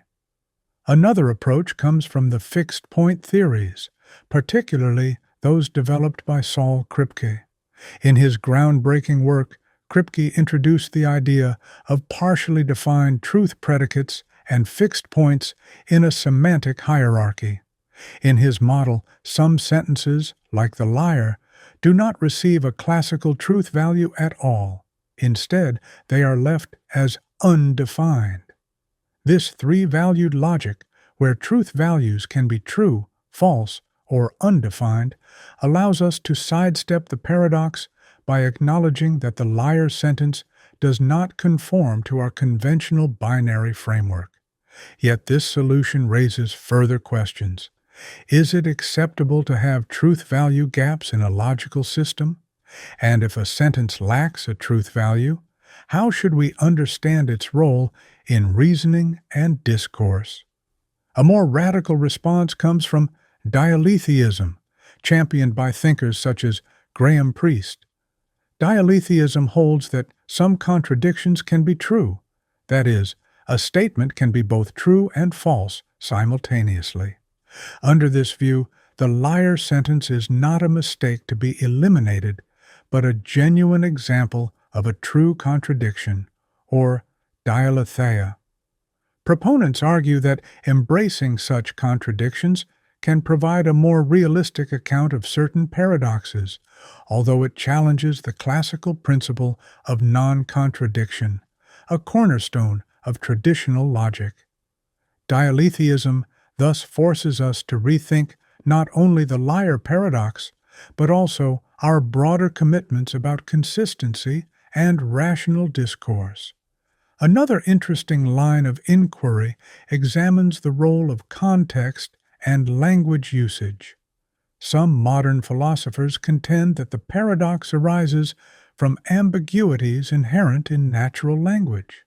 The phrase, "this sentence is false," might be too vague or ill-defined, and by refining our language or imposing stricter semantic rules, we might resolve the paradox. This perspective suggests that what appears paradoxical is a result of linguistic imprecision rather than a deep logical inconsistency. By formalizing language through rigorous definitions and syntactic constraints, we might eliminate the possibility of self-referential sentences that lead to contradiction. Yet another angle to consider is the dynamic nature of truth. Some theorists argue that truth is not a static property that a sentence simply has or does not have, but rather a process that evolves over time. In this view, the liar paradox might be seen as a problem of stabilization. The sentence, "This sentence is false," never settles into a stable truth value because its evaluation is an ongoing dynamic process. This idea resonates with certain approaches in non-classical logic that focus on revision theories of truth, where truth is seen as something that can be revised as new information comes to light. Such theories emphasize that the paradox arises from the attempt to pin down a fixed truth value in a context that is inherently fluid. The liar paradox also has significant implications for the philosophy of language. It forces us to confront how language relates to reality and how our linguistic practices shape our understanding of truth. The paradox highlights the limits of a language that tries to capture its own semantics fully. It raises questions about the nature of meaning, the reliability of self-reference, and the possibility of constructing a completely coherent theory of truth within a single language framework. Moreover, the paradox has a kind of meta-philosophical significance. It serves as a reminder that our most basic conceptual tools, truth, reference, and consistency, are not as straightforward as they might seem. The fact that a simple sentence can lead to such profound difficulties suggests that our cognitive and linguistic systems may be fundamentally limited in their capacity to describe themselves. This self-referential impasse echoes in other domains, such as Gödel's incompleteness theorems, which demonstrate that any sufficiently powerful formal system is necessarily incomplete or inconsistent. In revisiting the liar paradox, we are invited to appreciate that the problem is not merely one of semantics, but one that touches on the very foundations of logic and our understanding of reality. The paradox forces us to grapple with the interplay between language, thought, and the world, and to consider whether our classical notions of truth need to be revised. Whether through hierarchical languages, fixed-point theories, dialetheism, or refined semantic analysis, each approach offers a different perspective on how to deal with self-reference and contradiction. Ultimately, the enduring fascination with the liar paradox lies in its ability to expose the limitations of our conceptual frameworks. It reminds us that even our most basic ideas about truth, logic, and meaning are subject to scrutiny and revision. The exploration of this paradox not only advances our theoretical understanding, but also enriches our appreciation for the complexity of human thought. In doing so, it continues to inspire both philosophical inquiry and innovative approaches in logic and mathematics, pushing us ever closer to a more nuanced understanding of what it means for a statement to be true. The paradox of happiness. Happiness is often seen as the ultimate goal, a state of well-being, contentment, and joy that everyone strives to achieve. Yet, there's a paradox hidden in the very pursuit of happiness. The more we chase happiness as a direct objective, the more elusive it seems to become. This phenomenon, often called the paradox of happiness, challenges our common intuition that actively pursuing joy will naturally lead to a more joyful life. Let's start by looking at what happiness really means. In our everyday experience, happiness is associated with positive emotions, excitement, satisfaction, pleasure. But psychologists have long debated its nature. Some distinguish between hedonic happiness, which is about the presence of pleasure and the absence of pain, and eudaimonic happiness, which is more about finding meaning and purpose in life. The paradox often appears in the hedonic view. The more we focus on maximizing pleasure and avoiding pain, the more we may end up feeling anxious or disappointed. One key aspect of this paradox is known as the hedonic treadmill. Imagine that you work hard to secure a raise or buy that dream car, expecting these things to make you happy. Initially, you may experience a surge of satisfaction. However, over time, your expectations adjust. What once felt extraordinary becomes part of your normal life, and you find yourself continually chasing the next boost. Instead of a lasting sense of well-being, you're stuck on an endless treadmill where the gains in happiness are fleeting. In essence, the more you focus on trying to be happy, the quicker you adapt to the positive changes, leaving you wanting more. Another layer of the paradox arises from the pressure of expectations. In our culture, happiness is often portrayed as a measurable outcome, a checklist of achievements or acquisitions that supposedly guarantee joy. Social media, for instance, bombards us with images of perfect lives, creating an unrealistic benchmark for our own happiness. When we set happiness as a goal with high expectations, we're likely to experience disappointment if reality doesn't measure up. This gap between our idealized vision and our everyday experiences can lead to a sense of failure, even when we're objectively doing well. Moreover, the pursuit of happiness can become self-defeating when it becomes the focal point of our lives. Research suggests that when people obsess over their own happiness, constantly monitoring their mood, comparing themselves to others, or setting rigid standards for what happiness should look like, they often become less happy overall. This counterintuitive outcome can be understood as a kind of performance anxiety. When happiness is treated as a goal to be achieved, every moment becomes a potential test of our success, and the natural fluctuations of life start to feel like failures. There is also the idea that happiness emerges as a byproduct rather than a direct objective. Instead of striving directly for happiness, many experts suggest that it is more effective to focus on activities that have inherent value, like nurturing relationships, engaging in meaningful work, or contributing to causes greater than oneself. When we become engrossed in pursuits that align with our values and give our lives meaning, happiness tends to follow organically, without the added pressure of expecting every moment to be joyful. This indirect approach helps alleviate the paradox because it shifts the focus from a narrow, self-centered pursuit to a broader, more fulfilling engagement with life. The paradox of happiness also invites us to reflect on the nature of desire and satisfaction. Human beings are wired to seek rewards, and the anticipation of happiness can sometimes be more tantalizing than the happiness itself. When we fixate on the future promise of joy, we risk devaluing the present moment.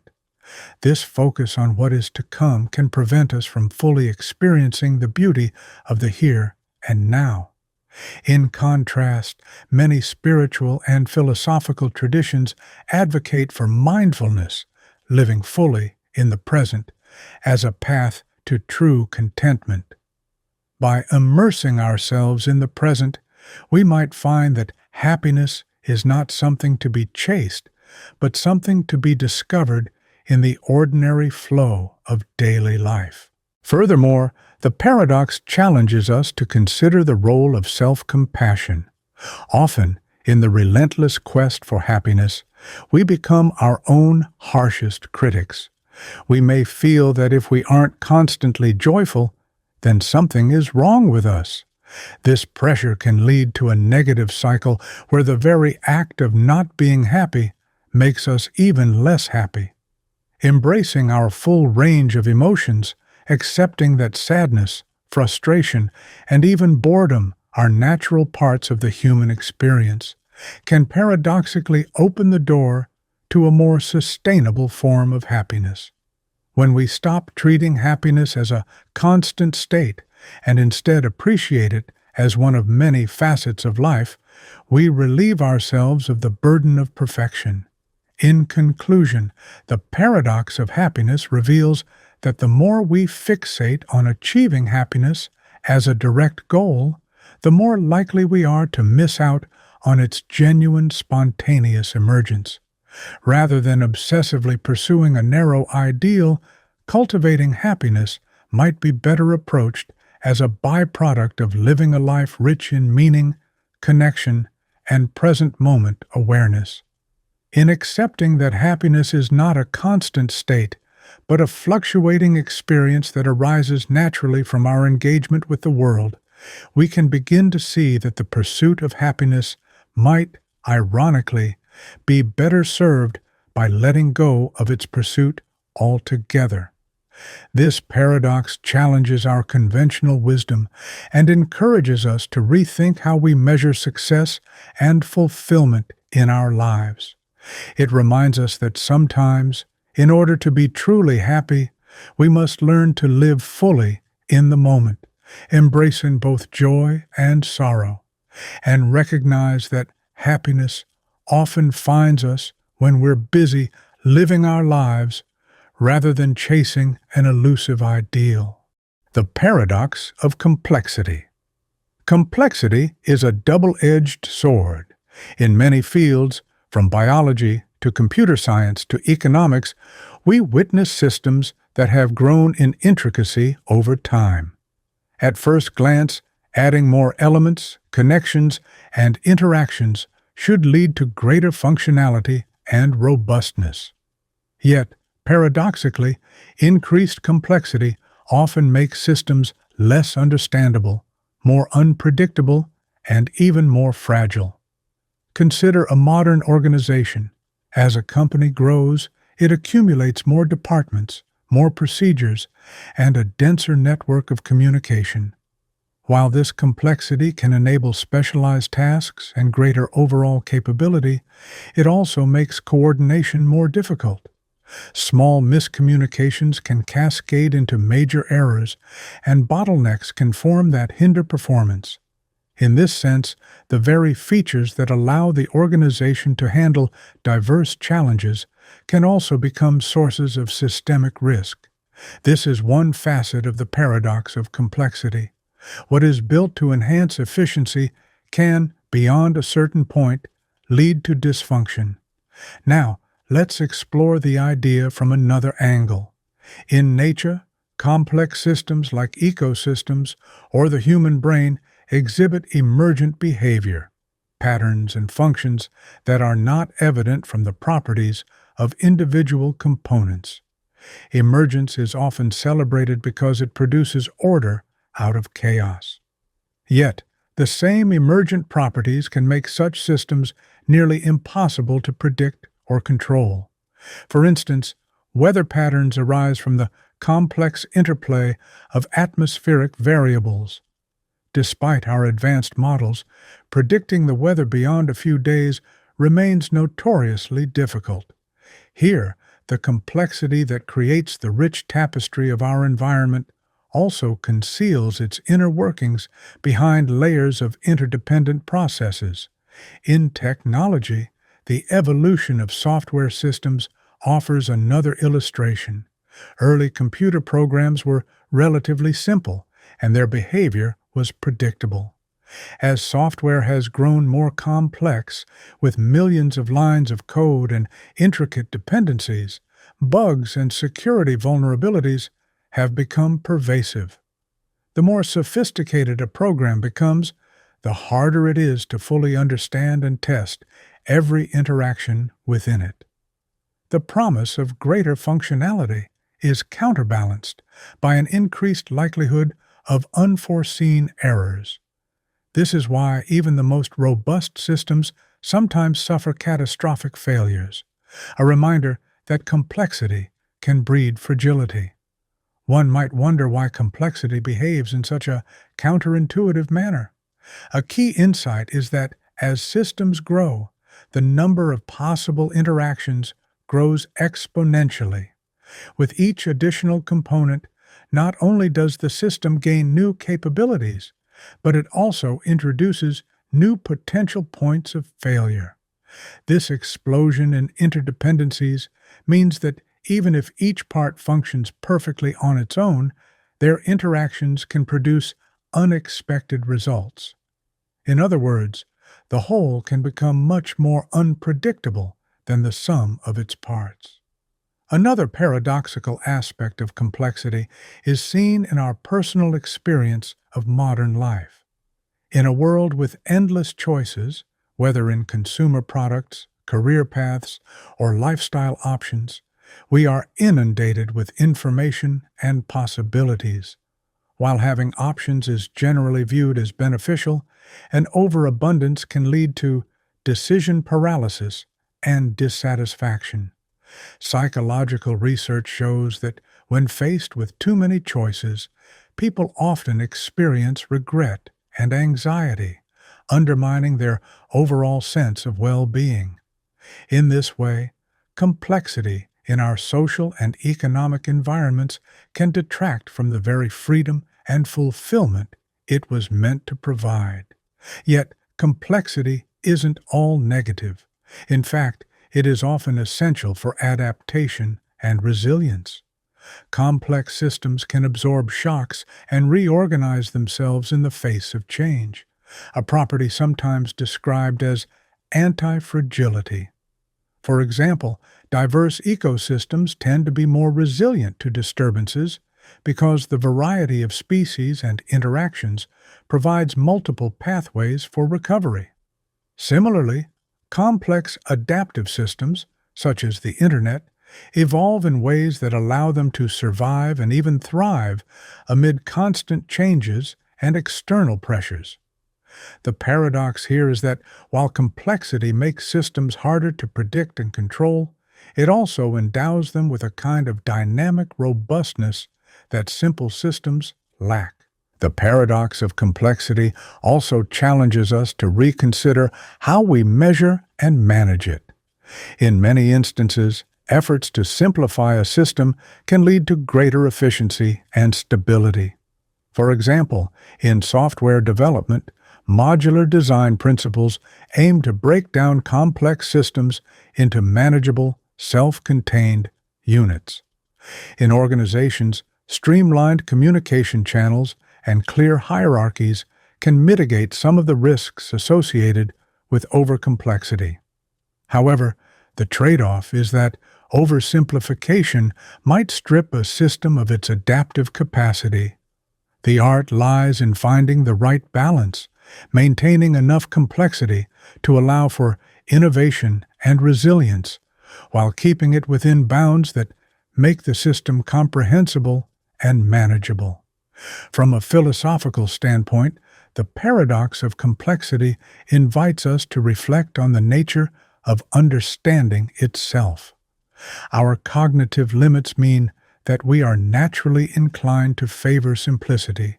We seek patterns and explanations that reduce the overwhelming detail of the world to comprehensible models. However, the world in its full richness is inherently complex.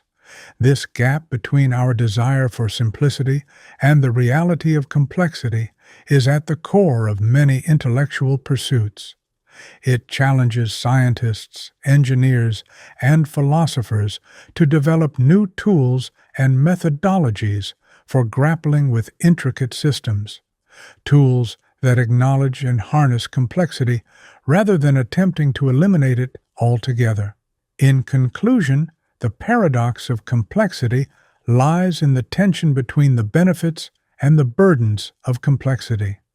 While complexity can enable sophisticated functions, emergent behavior, and resilience, it also brings unpredictability, vulnerability, and cognitive overload. Whether in natural systems, technological constructs, or human society, increased complexity forces us to confront the limits of our understanding and control. The challenge is not to eliminate complexity, but to navigate it wisely, balancing the richness it offers against the potential for chaos. This paradox encourages a deeper inquiry into how we design, manage, and live within the intricate systems that define our modern world, ultimately pushing us toward a more nuanced appreciation of both the power and the pitfalls of complexity. The paradox of simplicity less is more.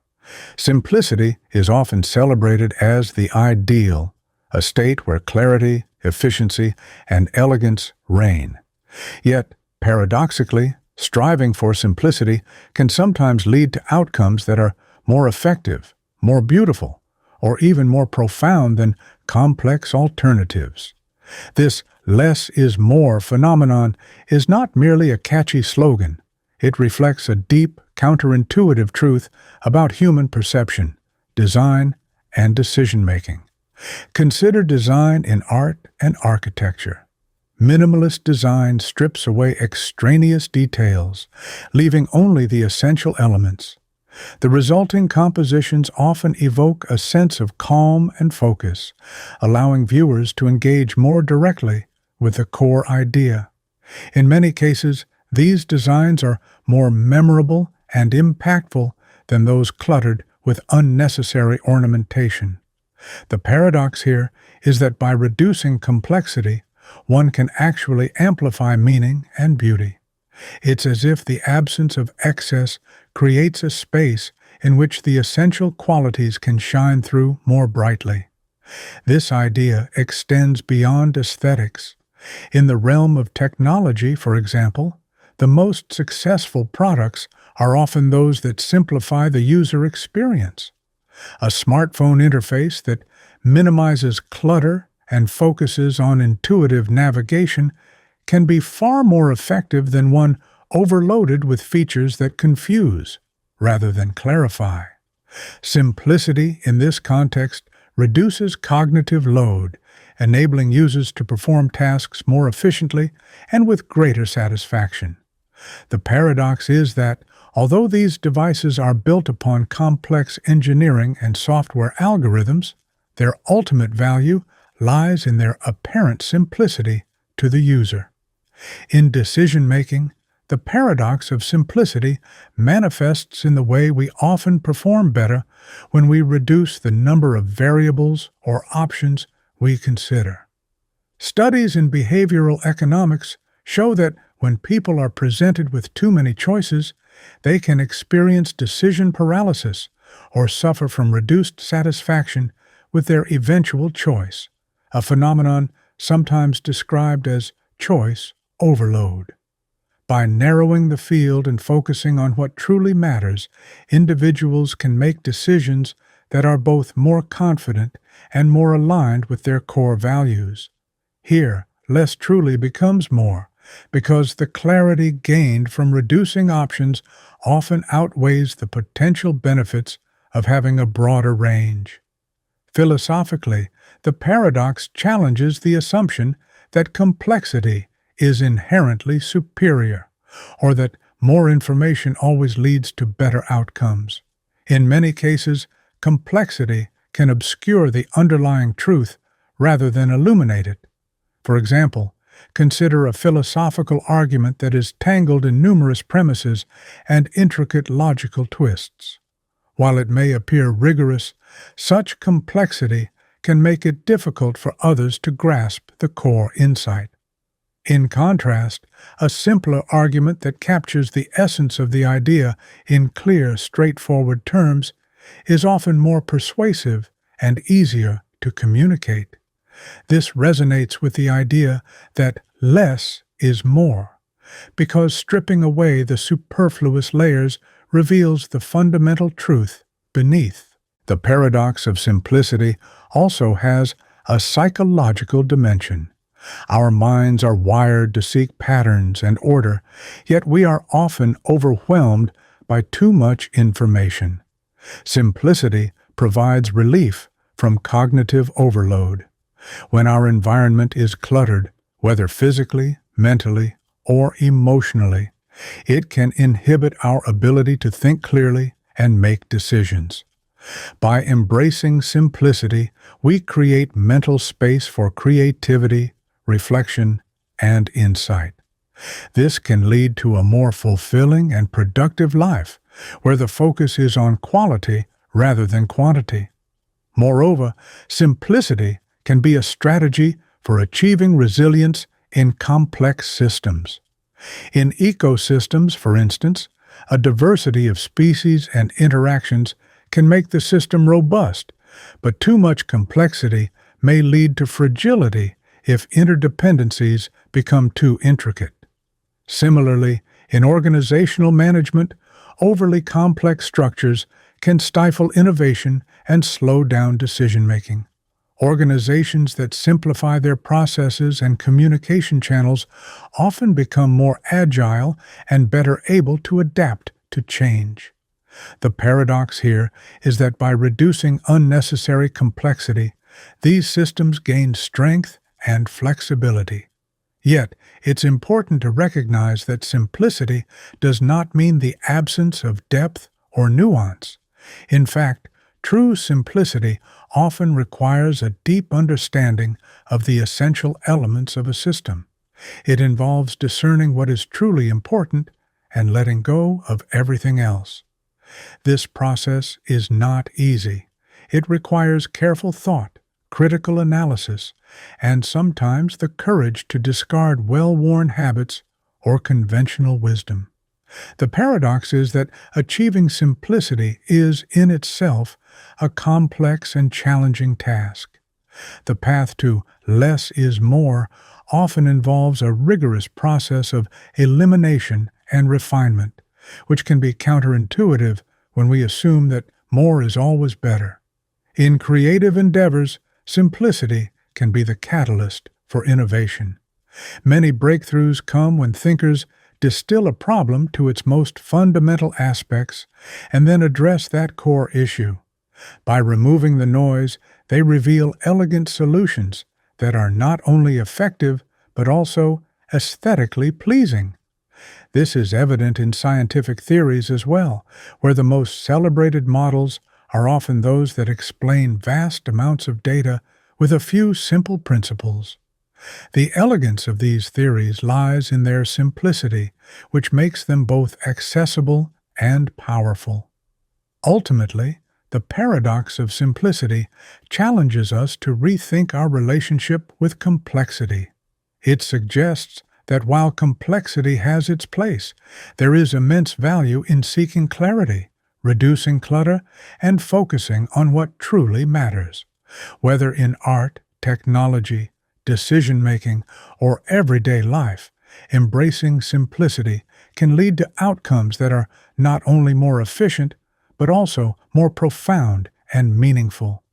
By recognizing that sometimes less truly is more, we open ourselves to a richer, more focused way of understanding the world, a way that values depth over breadth and clarity over confusion. This paradox reminds us that the journey towards simplicity is not about cutting corners or oversimplifying reality, but about uncovering the inherent beauty and power of the essential. The paradox of identity. Identity is a puzzle that confronts us with the challenge of explaining how something can remain the same despite constant change. Consider yourself 5 years ago versus who you are now. Physically, your body has undergone countless cellular and molecular changes, yet you maintain a continuous sense of self. How can you be the same person when every part of you is eventually replaced? This tension between the persistence of a self and the inevitable transformation of its constituents is at the heart of the paradox of identity. In philosophy, this paradox raises fundamental questions about what it means for an object, person, or concept to be the same over time. One influential formulation is the Ship of Theseus, which asks whether a ship that has had every single part replaced remains the same ship. If we apply the same reasoning to ourselves, we might ask, if every cell in our body is eventually replaced, in what sense do we remain identical to our past selves? This problem forces us to examine the criteria for identity. Is it the continuity of matter, the persistence of form, or the uninterrupted flow of memory and experience that underpins our identity? One approach is to consider identity as a relation that is both reflexive and transitive. Under this view, any entity is identical to itself, and if A is identical to B, and B is identical to C, then A is identical to C. But when we account for gradual change, be it physical, psychological, or social, the simplicity of this relation seems to break down. How do we reconcile the notion that an object can remain the same even when its properties change over time? Some argue that identity is not a static attribute, but a dynamic process. For instance, the concept of personhood may be best understood as a narrative or story, a continuous thread that links our past, present, and future through memory, personality, and life experiences, even as the underlying components evolve. Another important perspective comes from the debate between endurantism and perdurantism in metaphysics. Endurantists assert that objects persist through time as whole, undivided entities, whereas perdurantists argue that objects are extended in time much like they are in space, composed of temporal parts. Under perdurantism, your identity is not a single, unchanging self, but rather a series of temporal slices that together form your life history. This view challenges our intuition of a singular, continuous self and suggests that our notion of identity may be an emergent property of a collection of discrete moments. Memory plays a critical role in maintaining personal identity. Our recollections help stitch together the narrative of our lives, creating a sense of continuity even though our bodies and minds are in constant flux. Yet memory itself is fallible and malleable. Research in psychology has shown that memories can be distorted or even fabricated. If our sense of self relies so heavily on memories that might be unreliable, what then underpins true identity? Some philosophers argue that it is not the accuracy of the memories, but the very capacity to remember and integrate experiences that sustains identity. In this view, identity is more about a relational process than about any immutable essence. The paradox of identity also extends into the realm of social identity. Consider how the labels we assign to ourselves, such as our nationality, profession, or even personal beliefs, can shift over time. A person might strongly identify with one cultural or social group during a particular period of life, only to evolve or adopt new identities later on. Yet, despite these changes, there remains an underlying continuity that we recognize as the same person. This fluidity challenges the notion that identity is fixed and suggests that it might instead be a flexible construct shaped by our interactions, experiences, and choices. In everyday life, the paradox of identity often manifests in subtle ways. Think about the transformative experiences that alter your perspective. Perhaps a significant loss, a profound love, or a major career change. Such events can feel as though they reshape who you are, yet you still refer to yourself by the same name. This dissonance between the sense of being transformed and the persistent label of you illustrates the tension between change and continuity.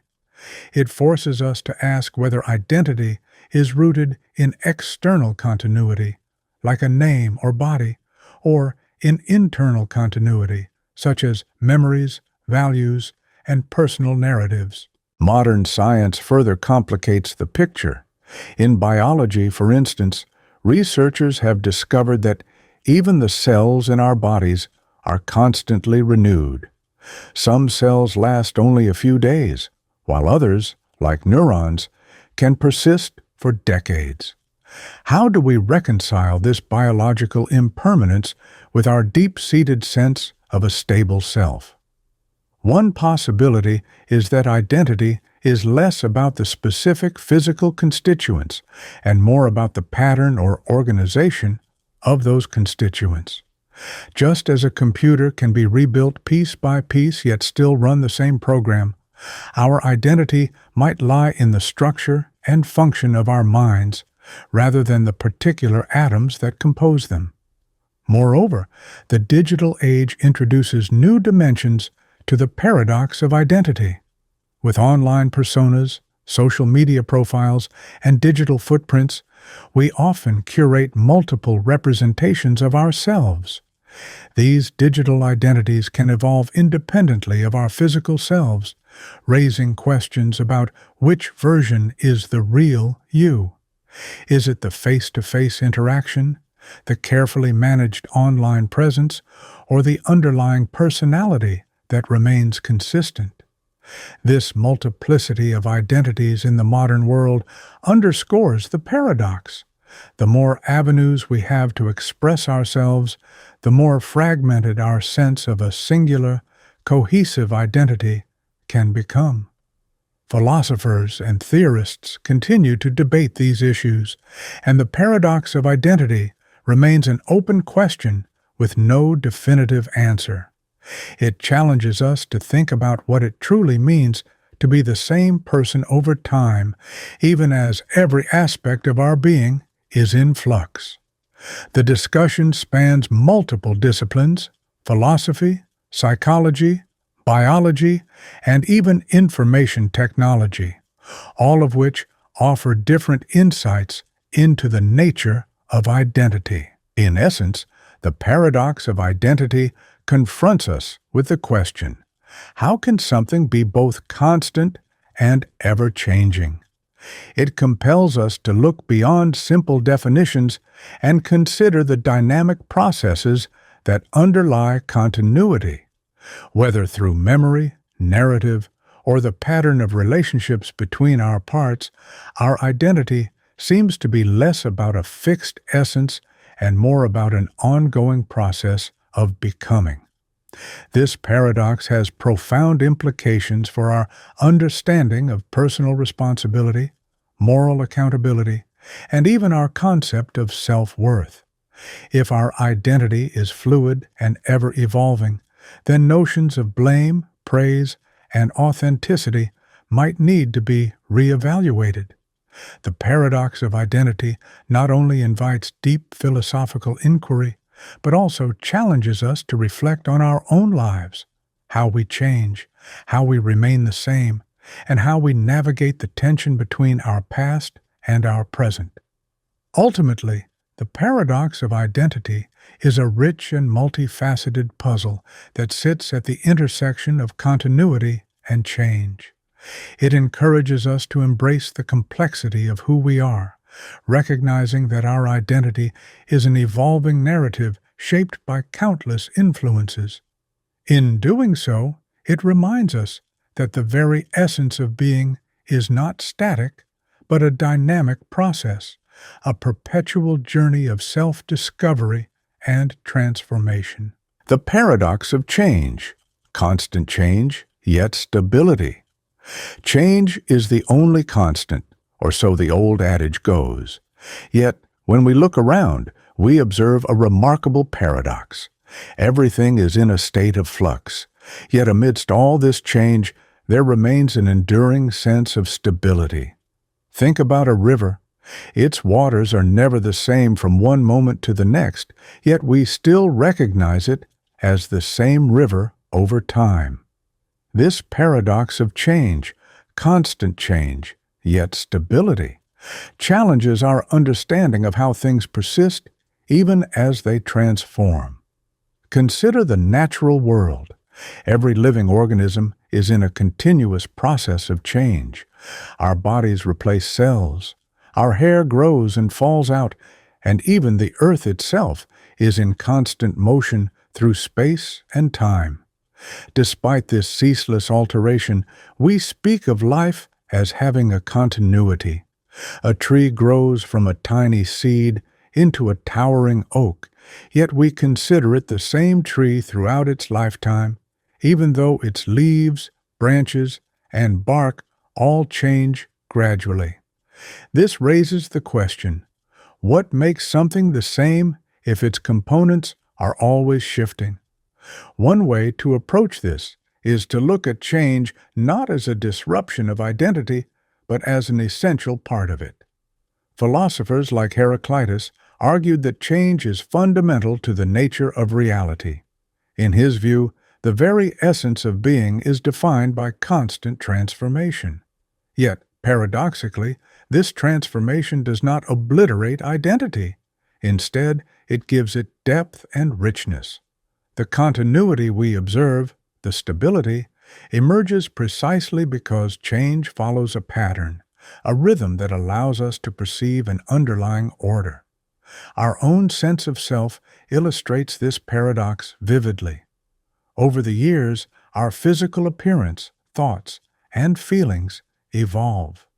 The person you were a decade ago is not identical in every detail to who you are today, and yet you maintain a coherent identity over time. How can you be the same person when everything about you is changing? One answer is that identity is not tied solely to unchanging parts, but rather to the continuity of your narrative, the memories, experiences, and relationships that create a consistent story about who you are. In this way, change becomes a thread that weaves together the past, present, and future of yourself. In the realm of science, this paradox is equally compelling. Consider the phenomenon of evolution. Species undergo gradual changes over generations. These changes may be minute in any given generation, yet over long periods they result in the emergence of entirely new forms of life. The process of evolution is continuous, yet we often identify species as stable entities. The idea of a species is not fixed in a single moment, but is instead a dynamic concept that accommodates change while maintaining a recognizable identity. This interplay between change and stability is what allows for both diversity and coherence in the natural world. Technology offers another striking example. Modern software systems, for instance, are in a constant state of update and improvement. New features are added, bugs are fixed, and code is refactored. Despite these continuous changes, we refer to the same software product with a consistent purpose and functionality. This phenomenon, often encapsulated in the notion of versioning, demonstrates that a system can evolve while its core identity remains intact. The underlying architecture may adapt to new requirements, but the fundamental logic that defines the system persists over time. The paradox of change also permeates our cultural and social lives. Societies evolve. Customs, languages, and traditions transform across generations. Yet, cultures maintain a sense of continuity, passing on core values and narratives from one era to the next. This cultural stability, despite ongoing change, provides a framework within which individuals can orient themselves even as they experience personal transformation. In many ways, the stability of culture lies in its ability to absorb change without losing its essence, much like a tree that grows new leaves each season but remains the same tree at its core. Yet, this paradox is not without its challenges. When change becomes too rapid or disruptive, the stability we rely on can be threatened. In modern life, technological advancements and social shifts occur at a dizzying pace, sometimes leaving individuals feeling unmoored. The challenge then is to find balance, a way to embrace change while preserving the continuity that gives our lives meaning. One possible resolution is to view change as a process that, while continuous, follows discernible patterns and trajectories. These patterns allow us to predict, adapt, and ultimately integrate change into a broader sense of stability. Whether in the biological processes of growth and decay, the evolutionary pathways of species, or the iterative improvements in technology, there is a rhythm to change. Recognizing and understanding that rhythm can help us reconcile the tension between constant transformation and enduring identity.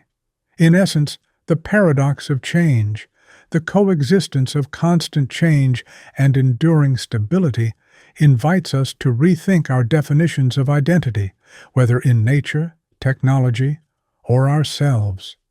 It reminds us that while change is inevitable and pervasive, stability is not the absence of change, but the pattern that emerges from it.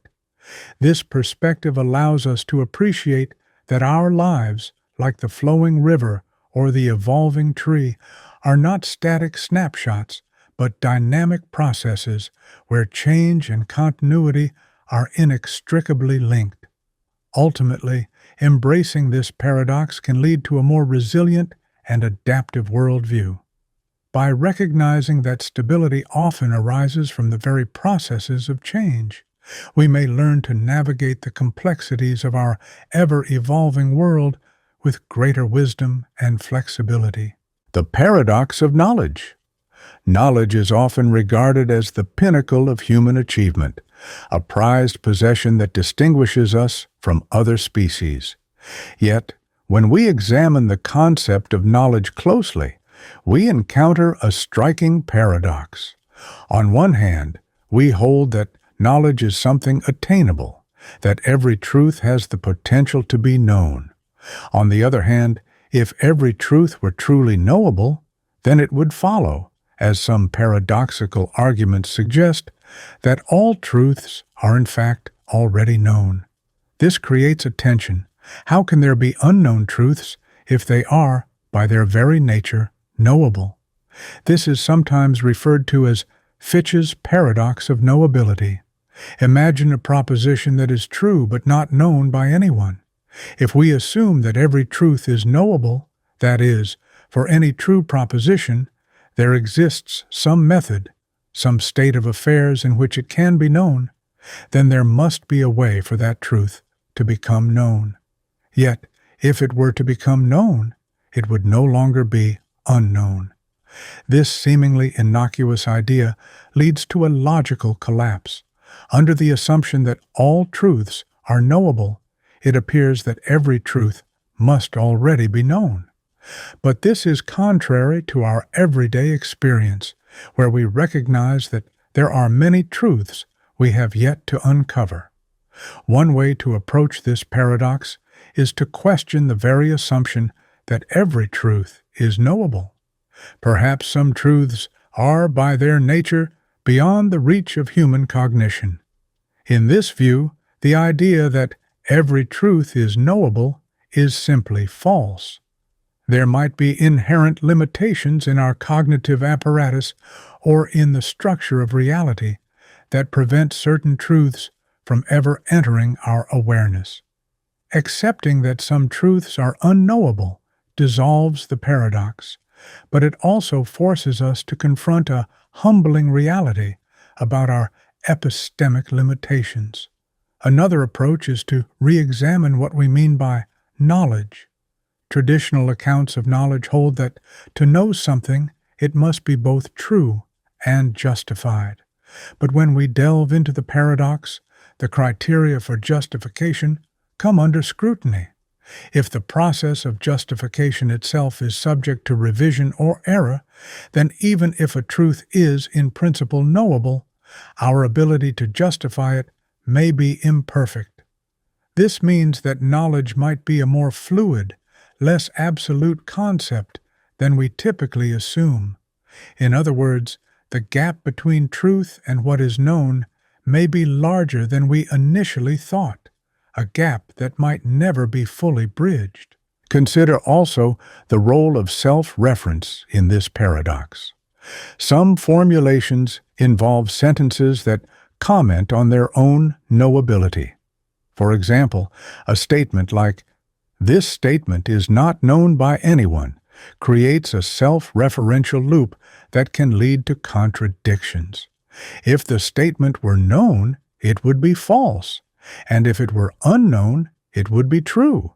But then it would be knowable, thereby undermining its original claim. This kind of self-reference adds another layer of complexity, suggesting that the paradox of knowledge is intertwined with other classic paradoxes of self-reference and semantic instability. Moreover, the paradox of knowledge has practical implications. In scientific inquiry, for example, the assumption that every truth is knowable underpins much of the optimistic outlook of research. Yet, if some truths are inherently beyond our grasp, then our quest for knowledge might always be incomplete. This doesn't necessarily mean that scientific inquiry is futile. Rather, it highlights the importance of humility and the recognition that our theories are provisional. They are our best approximations of truth, but not necessarily the final word. The paradox also raises important questions about the nature of learning and discovery. If the process of knowing is itself subject to limitations, then our methods of inquiry must account for the possibility that some aspects of reality remain permanently hidden. This perspective encourages a more dynamic view of knowledge, one that accepts that the unknown is not merely a temporary state, but may be an enduring feature of our world. Some philosophers have proposed solutions that involve a revision of our epistemic principles. For instance, instead of insisting on the classical definition of knowledge, we might adopt a more pragmatic or contextual notion. In such frameworks, knowledge is not an all-or-nothing state, but exists on a spectrum. There can be degrees of knowledge, and some truths might be partially known, even if they are never fully grasped. This approach allows for a more nuanced understanding of what it means to know something and can help mitigate the stark implications of the paradox. In addition, the paradox of knowledge invites us to reflect on the interplay between potential and actual knowledge. There is a difference between what could be known and what is actually known. Even if every truth is potentially knowable, it does not mean that every truth has been or will be known by any given individual or community. This distinction is crucial because it suggests that the paradox arises not from the nature of truth itself, but from the gap between potential epistemic access and the current state of knowledge. Furthermore, the paradox of knowledge has broader implications for our understanding of human nature. It touches on themes of curiosity, the limits of perception, and the ever-present tension between certainty and doubt. The drive to know is a fundamental aspect of the human condition, but it is also tempered by the recognition that our cognitive tools have limits. This balance between aspiration and limitation is at the heart of many philosophical explorations of epistemology. Ultimately, the paradox of knowledge serves as a powerful reminder that our quest for understanding is both noble and inherently fraught with challenges. It forces us to question our assumptions about the nature of truth, the reliability of our methods of inquiry, and the possibility of ever achieving complete knowledge. Whether we conclude that some truths are forever beyond our reach, or that knowledge exists in degrees rather than absolutes, the paradox pushes us to continually refine our understanding of what it means to know. In doing so, it not only deepens our appreciation for the complexity of the world, but also humbles us in the face of the vast, uncharted territories of human understanding. The paradox of perception. Our senses deceive. Our senses provide the window through which we experience the world, yet they can also mislead us in surprising ways. Consider the fact that what we see, hear, or feel is not always an exact reflection of external reality.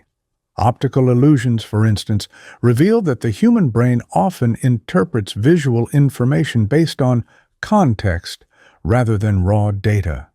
When two lines of identical length appear different because of the surrounding arrows or shapes, it reminds us that our perception is constructed, not passively recorded. This discrepancy between sensation and objective measurement is at the heart of the paradox of perception. Our senses, which we rely on for truth, can deceive us. Neuroscience and psychology offer numerous examples where sensory input is at odds with reality. Take auditory illusions.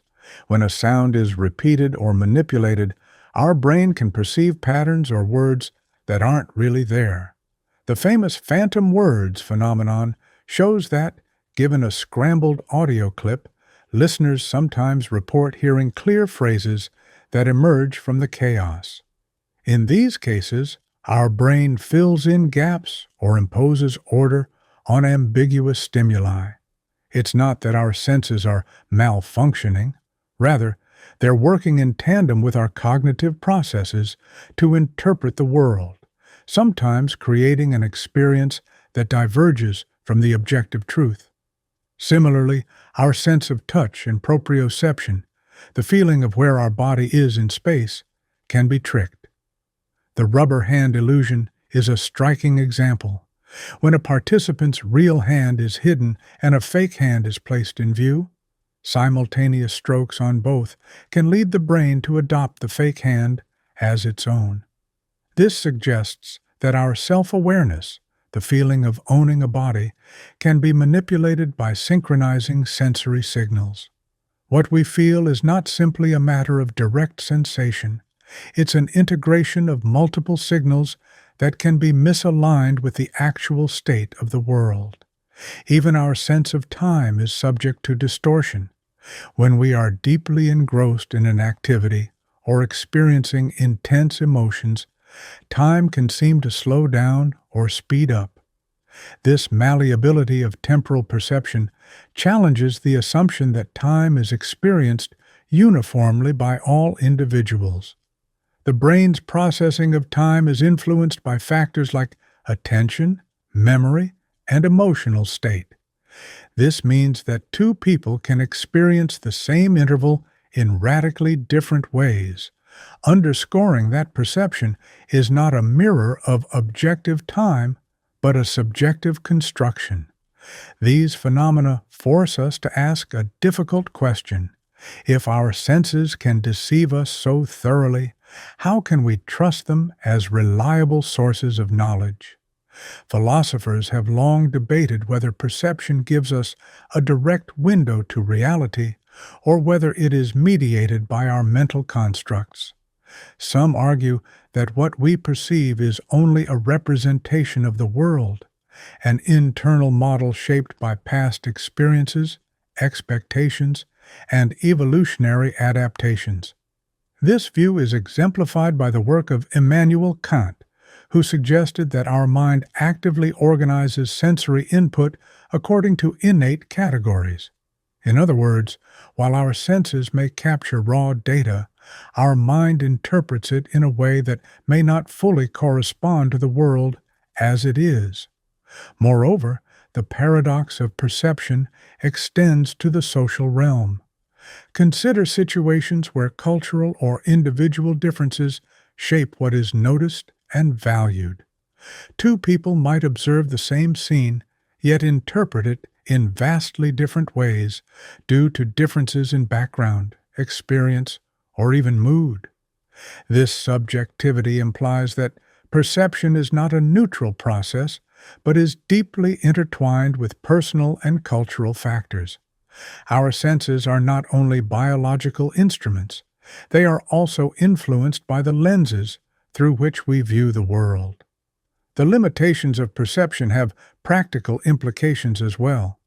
In law, eyewitness testimony can be notoriously unreliable because what an observer remembers is influenced by many factors, including stress, lighting, and subsequent suggestions. In everyday decision-making, our perceptions can lead to biases and errors. For example, the confirmation bias might cause us to perceive information in a way that reinforces our existing beliefs, even when objective evidence suggests otherwise. This can have profound consequences for both individual decisions and collective judgments. The paradox of perception also invites us to embrace a degree of skepticism, an understanding that our sensory experiences are not infallible. Rather than assuming that what we perceive is the complete and final truth, we might adopt a more cautious approach that considers multiple perspectives and sources of evidence. This does not mean that all perceptions are false, but rather that they are one piece of the puzzle in constructing our understanding of reality. At a deeper level, this paradox touches on the nature of consciousness itself.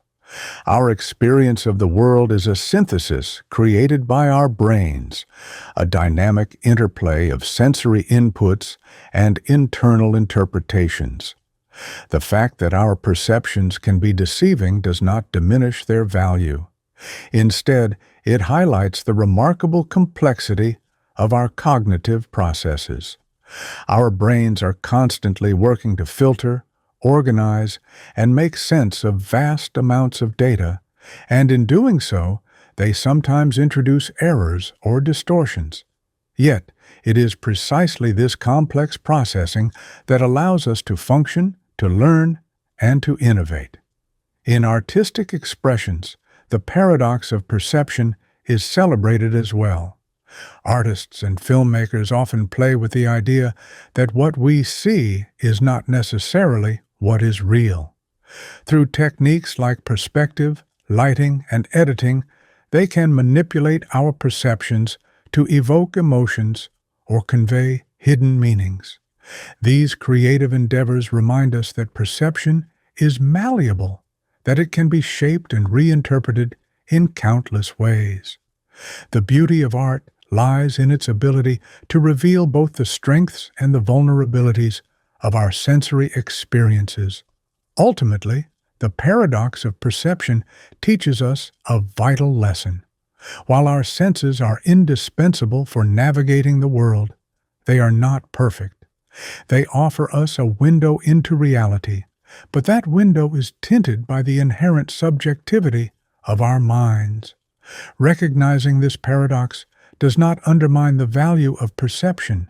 Instead, it encourages us to seek a deeper, more nuanced understanding of how we experience our world.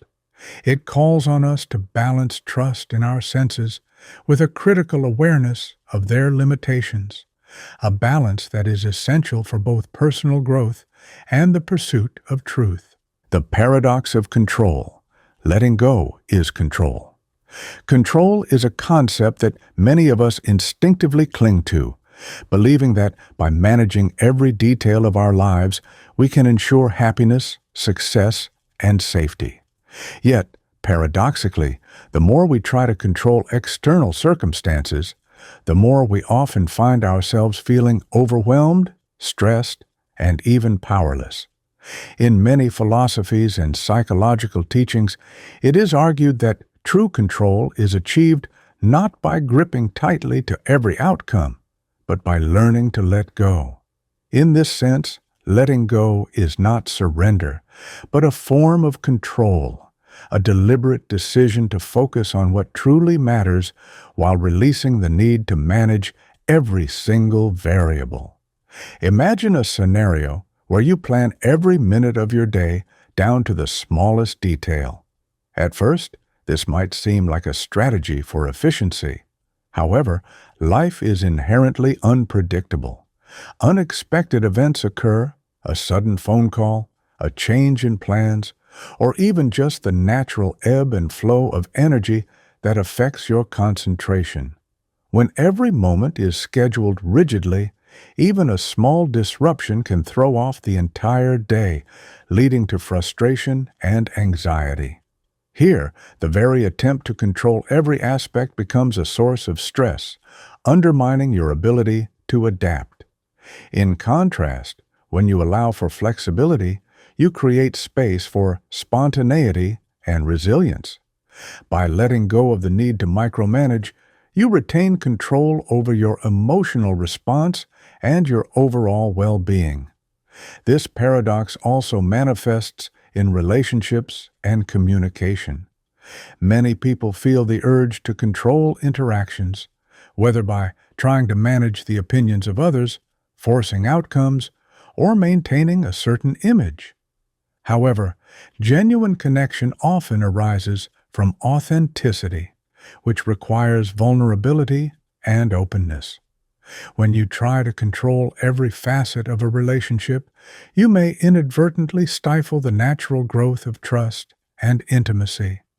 In letting go of the need to control how others perceive you or how they should behave, you empower both yourself and those around you to interact more honestly and fluidly. Thus, relinquishing control in social contexts can lead to more fulfilling and genuine relationships. In the realm of personal growth, the paradox of control is central to many meditative and spiritual traditions. For instance, Stoic philosophy teaches that while we cannot control external events, we can control our responses to them. This distinction between what is within our power and what is not is a cornerstone of the Stoic mindset. By accepting that external circumstances are largely beyond our influence, we free ourselves from the burden of trying to control the uncontrollable. Similarly, Eastern philosophies such as Taoism and Buddhism emphasize the importance of wu wei, or non-action, not in the sense of inaction, but rather in the sense of acting in harmony with the natural order of things. In these traditions, true mastery lies in the ability to flow with life's changes rather than resist them. When you let go of the constant need to steer every outcome, you actually become more adept at navigating life's inevitable ups and downs. Scientific research in psychology also supports this paradoxical insight. Studies on stress and well-being have shown that individuals who try to exert too much control over every aspect of their lives often experience higher levels of stress and lower levels of satisfaction. In contrast, those who cultivate a mindset of acceptance, recognizing that not everything is within their control, tend to report greater overall well-being. This is not an argument for passivity. Rather, it suggests that a strategic, mindful approach to control is more effective. By focusing on what you can influence, such as your own thoughts and behaviors, and letting go of what you cannot, you can maintain a sense of agency without becoming overwhelmed by the unpredictable nature of life. Another facet of the paradox of control is evident in creative pursuits and innovation. Many of the most groundbreaking ideas have emerged not from rigid adherence to a predefined plan, but from moments of unexpected insight that occur when one is relaxed and open to the unknown. When you overly constrain your thinking with strict rules and expectations, you risk stifling creativity. Allowing your mind the freedom to wander can lead to novel connections and breakthroughs that would be impossible in a controlled, overly structured environment. In this way, the act of letting go of rules, of expectations, and of the fear of failure can be a powerful catalyst for innovation. Even in our daily decision-making, the paradox of control plays out in subtle ways.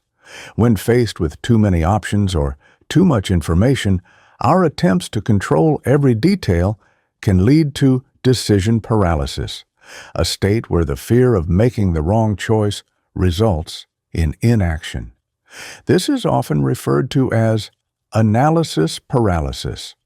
By accepting that we cannot predict every outcome or control every variable, we can simplify our decision-making process and move forward with confidence, even in the face of uncertainty. In letting go of the need to have all the answers, we create the mental space necessary to make decisions more intuitively and effectively. Ultimately, the paradox of control challenges us to reconsider what it means to be truly in charge of our lives. It suggests that there is a deeper, more profound form of control that is not about manipulating the world to our exact specifications, but about mastering ourselves, our reactions, our emotions, and our inner narratives. This inner mastery allows us to adapt gracefully to the ever-changing circumstances of life, to find balance amid chaos, and to experience a sense of freedom that comes not from rigid control, but from the wisdom to know when to hold on and when to let go. In summary, while our instinct may drive us to seize control over every aspect of our lives, the paradox of control reveals that true power often lies in surrender. Surrender to the natural flow of events, to the unpredictability of life, and to the realization that not everything is within our grasp. Embracing this paradox enables us to navigate life more skillfully, reducing stress, enhancing creativity, and fostering deeper, more authentic relationships. It is in this delicate balance between effort and acceptance that we may find our most genuine expression of control, a control that, paradoxically, emerges when we allow ourselves the freedom to let go. The paradox of creation, destroying to create. Sometimes the very process of creation requires the deliberate dismantling of what came before. This paradox of creation, destroying to create, challenges our conventional notions that creation is merely a process of accumulation or construction. Instead, it suggests that in order to make room for something new, old structures, ideas, or even materials must be broken down, reconfigured, or even completely obliterated. Consider natural processes. In many ecosystems, periodic destruction is essential for renewal. Forest fires, though seemingly catastrophic, clear out dead trees and underbrush, making way for fresh growth. Without such fires, forests can become choked with decaying matter, leading to diminished biodiversity and the eventual collapse of the ecosystem. Similarly, volcanic eruptions, while devastating in the immediate aftermath, deposit rich minerals on the soil, eventually fostering new plant life. In these cases, nature demonstrates that destruction can be a catalyst for regeneration and vitality. This idea extends beyond the natural world. In the realm of biology, the process of metamorphosis offers a striking example. A caterpillar, in order to transform into a butterfly, must essentially dismantle its previous form. The caterpillar's body undergoes a radical reorganization within a chrysalis. Cells break down, structures are reformed, and a new creature emerges. The butterfly, with its delicate wings and entirely different lifestyle, is the product of this profound transformation. Here, creation does not occur in spite of destruction, it is made possible by it. In human endeavors, the paradox of creation is equally evident. Artists, for instance, often talk about breaking the rules to forge new creative paths. A painter might deliberately tear up a canvas, or a sculptor might dismantle a pre-existing form in order to find a new mode of expression. In literature, writers sometimes burn draft after draft, discarding what no longer serves the vision of the final work. This process of deconstruction and reconstruction is not a sign of failure or loss. Rather, it is a necessary part of the creative journey. By letting go of outdated ideas or constraining frameworks, we open up space for innovation and unexpected insights. In the field of technology and business, disruptive innovation embodies this paradox. Companies that cling too tightly to established models may find themselves overtaken by competitors who are willing to dismantle traditional structures and rebuild them in more efficient, modern ways. The evolution of digital media is a prime example. Traditional print newspapers, once the cornerstone of information dissemination, have largely been replaced by digital platforms that reimagine how news is produced and consumed. The old order had to be disrupted, destroyed in a sense, to pave the way for a new, dynamic landscape. Philosophically, this paradox raises questions about the nature of progress itself. Is progress a linear accumulation of knowledge and resources, or is it more akin to a cyclical process where periods of decay and destruction are necessary precursors to renewal? Think of historical revolutions. Societal structures and long-held institutions often must be overthrown before a new order can emerge. While such revolutions can be painful and disruptive, they sometimes lead to greater freedoms, innovations, and a more just society. The collapse of old regimes can clear the ground for new ideas and values to take root. In this view, destruction is not merely an end, but a transitional phase that ultimately fosters growth. The paradox also touches on personal transformation. On an individual level, many of us experience moments when letting go of past beliefs, habits, or relationships is essential to our development. Emotional breakthroughs often occur when we are willing to dismantle the identity we once clung to, even if that identity was comfortable or familiar. This process can be painful, as it involves losing parts of ourselves that have long defined us. Yet, in making room for new experiences, perspectives, and values, we often find that we grow into more authentic and capable versions of ourselves. In essence, the act of letting go can be seen as a form of self-creation, a conscious decision to embrace change and to redefine who we are. At its core, the paradox of creation challenges us to reconsider our resistance to change. We often view destruction as inherently negative, a loss that must be avoided.